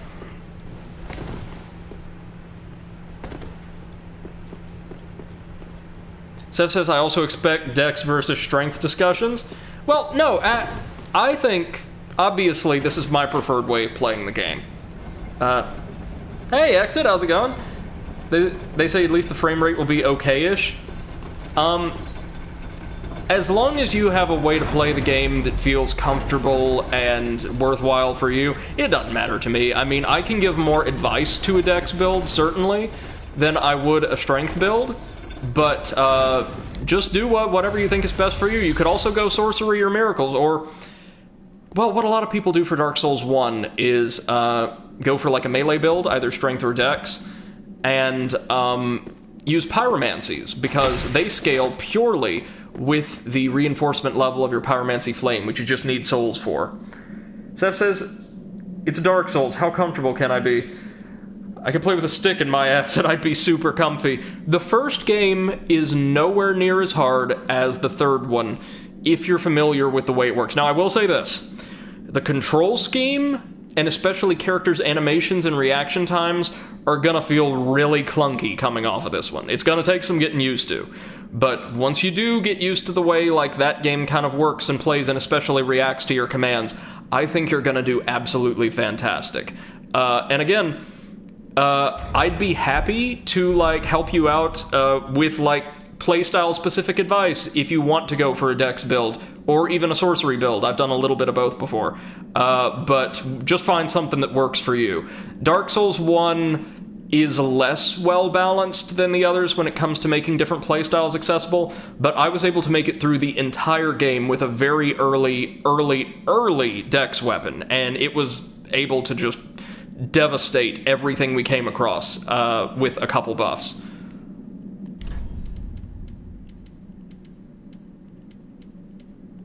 So notice, this statue is appearing to be in the Path of the Dragon pose. So if we use that right here on this sort of prayer mat next to it, and focus on the monastery for a moment. Oh, I love this. I love this so much.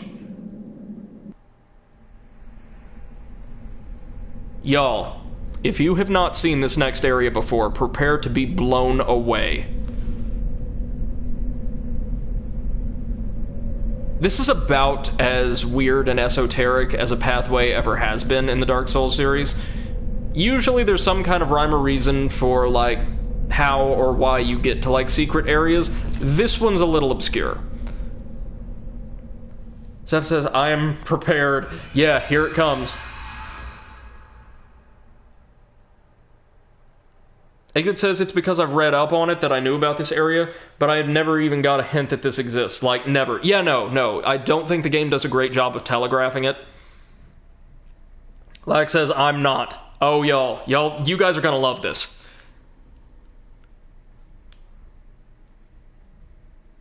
Welcome to Archdragon Peak.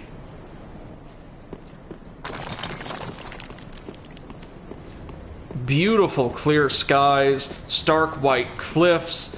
Oh my god, this area is gorgeous!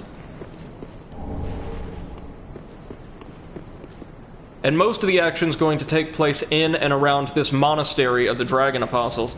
Seth says, oh wow, yeah, this area is incredible.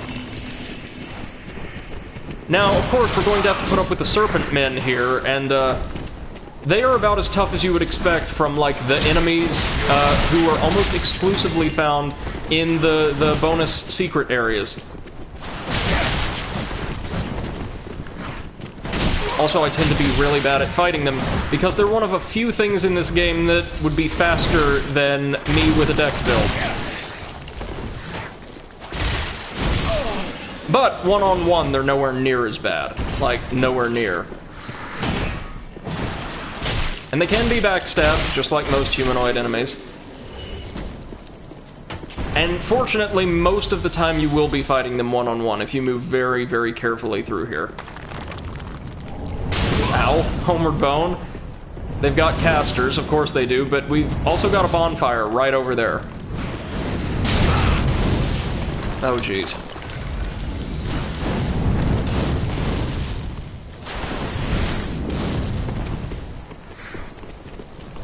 They really want to intimidate you early on in this area to give you an idea of what the stakes are going to be like. To the best of my knowledge, the actual, like, monastery area isn't quite this daunting, but it's certainly no walk in the park. Just to give you an idea, your first time through, practically the entire stage is a boss fight.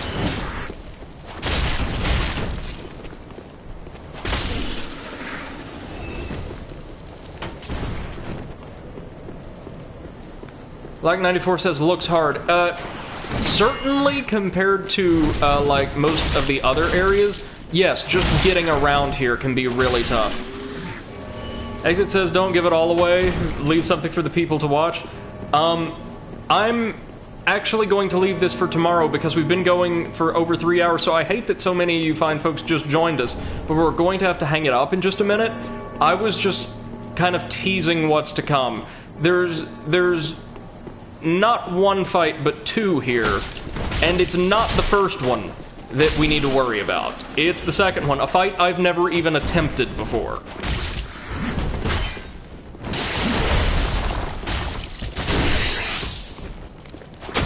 I'm going to clear the gate area, though.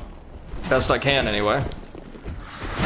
I know, I hate it, guys. I wish we had more time today, but God, I've got a lot of work to do. I've got to send out emails to, compose and send emails to 5 different classes of 30-something students apiece, reminding them of their schedule, pursuant to the class I'm working with them for the next roughly week-ish.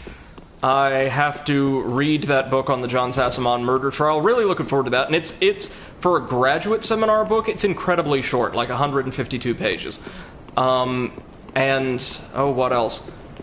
I've also got to check on the status of a massive shipment of textbooks that should be arriving at my home soon. Like 94 asks, you're a teacher? I am currently a graduate assistant in my university's Department of History, specializing, really, my focus is in, eventually teaching at the collegiate level, trying to develop a really coherent pedagogy and work effectively with students.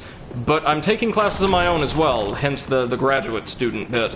I'm helping teach one class, which, due to our circumstances here in the States, is, like, online only, which is not my forte, but it's what's best for everyone. And I'm taking 2 classes in an independent study. So that amounts to a lot of writing, a whole lot of reading, but I absolutely love it and wouldn't give it up for the world. But I'm afraid with that... Oh, wait. There's a goodie up there on the tower that we would have killed the giant serpent man for nothing had we not noticed. So the way Archdragon Peak works, if I recall, is... the enemies are tough, they deal a lot of damage, they can get around your shield pretty easily, but... it's also laden with checkpoints relative to a lot of stages. It's not very long. It's really not. The Ancient Dragon Great Shield. Now we're talking. A great big, basically a canvas shield. A wooden shield bearing the image of an ancient dragon very slowly regenerates HP. The painting is the result of an exquisite but painstaking technique. Lingering, undying traces of the ancient dragons can still be seen in their descendants, the man-serpents, though they've fallen far from grace. Mike94 says, "Man, bud, good for you. Thanks for your effort in the educational system." Oh, thank you so much. I really appreciate that. I wish I had more opportunities during my 2-year grad program to get hands-on experience in the classroom, but obviously the state of the world precludes that right now. I'm just trying to be the very best I can for my students, because I know for so many of them, they're just coming to college for the first time, or they've not been here very long. They're like underclassmen. And, you know, depending on your experience with educators or education prior to coming to college, even at college, depending on the university, a new class or a new semester is usually a daunting, pretty scary experience to begin with, and I can't imagine the stress so many of these people are under given the ongoing pandemic. So my priority is making everything as smooth, as painless, and hopefully, as much as it can be, as enjoyable for them as I can. As long as I've done that, I'm happy. I'm content. Exit says, "Dude, you can clear the first boss here in 5 minutes. Just go for it." And Like94 says, "Yes, you're right. Thank you." Okay, Exit, I'll give this a shot. I will give this a shot. I will tell you this. I'm not super good at this. I'm not really good at this fight. But now that we've opened the gate, we are going to run like hell. Get ready for a cinematic fight. Seth, did you guys go here during your playthrough? No? Exit says you know what to do. Barely. So this guy, oh god, here it comes. Right, meet the Ancient Wyvern. The first boss here. Large soul, good. Remember that bell, we'll be coming back for the bell. Exit says one of the 2 Ancient Wyverns. Technically that's right, yeah. So, it's not the real threat here, it's all the serpent men around. What you want to do, ideally, is just run like your life depends on it, because in this area it really kind of does. And the serpent men are fast. They're very, very fast, compared to a lot of humanoid enemies. Hello. Goodbye.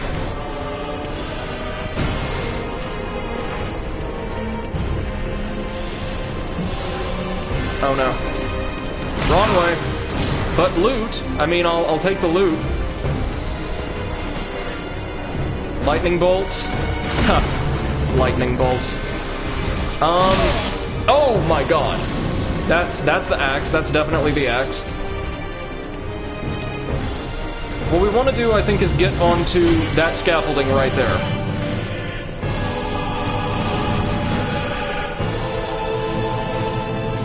So you drop down here, and you run, and you run, and you run.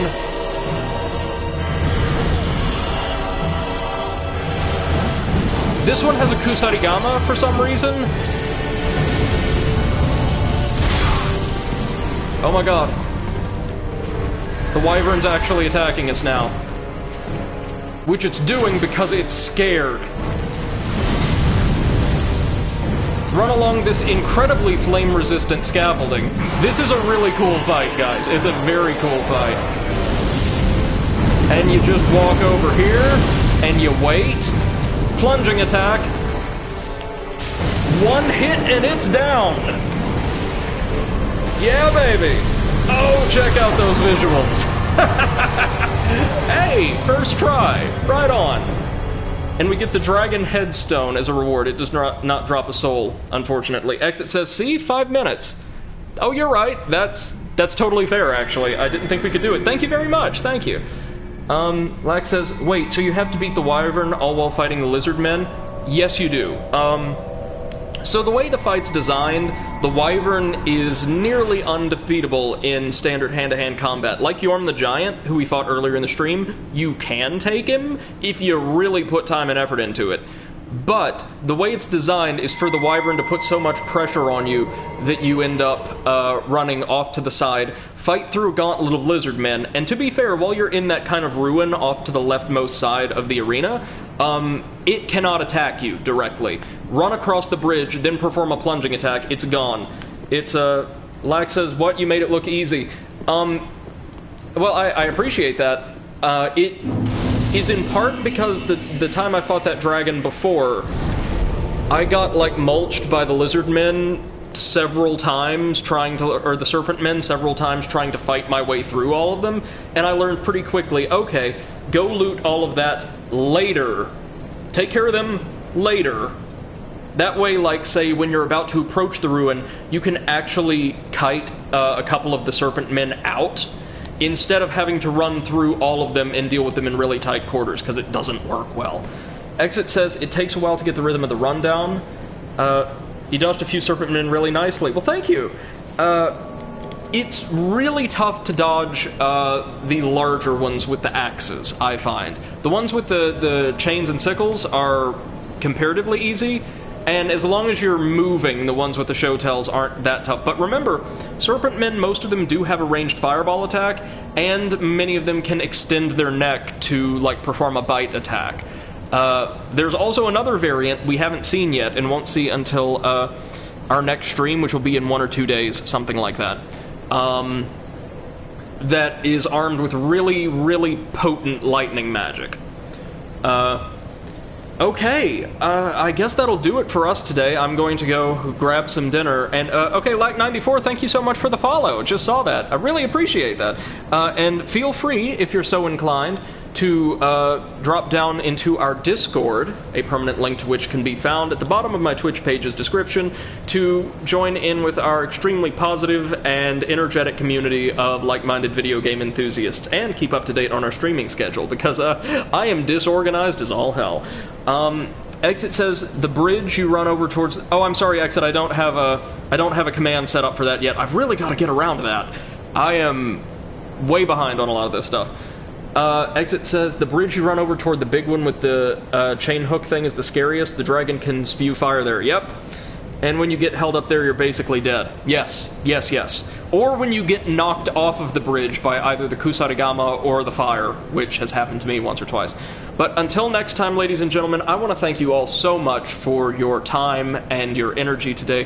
Whether you've been active, participating with us here in our Twitch chat, or you're catching this after the fact as a VOD on YouTube, I want you to know how very much I appreciate you investing your time in me today. I hope we'll see you very soon, in a day or two probably, for the late game of Dark Souls 3. Here's what we've got left. A couple bosses leading up to the final Lord of Cinder, the game's final boss, which I never remember being all that tough, but is really memorable for a couple of reasons, and the super boss lying in wait, two of them. A super boss at the bottom of the Untended Graves, and a super boss here at the top of the world in Archdragon Peak, the latter of which I've never fought before. And if their reputation online is anything to go by, they may get a stream all to themselves. Then we dig into the DLC proper. Thank you, ladies and gents. Have a wonderful rest of your day. Until next time, take care.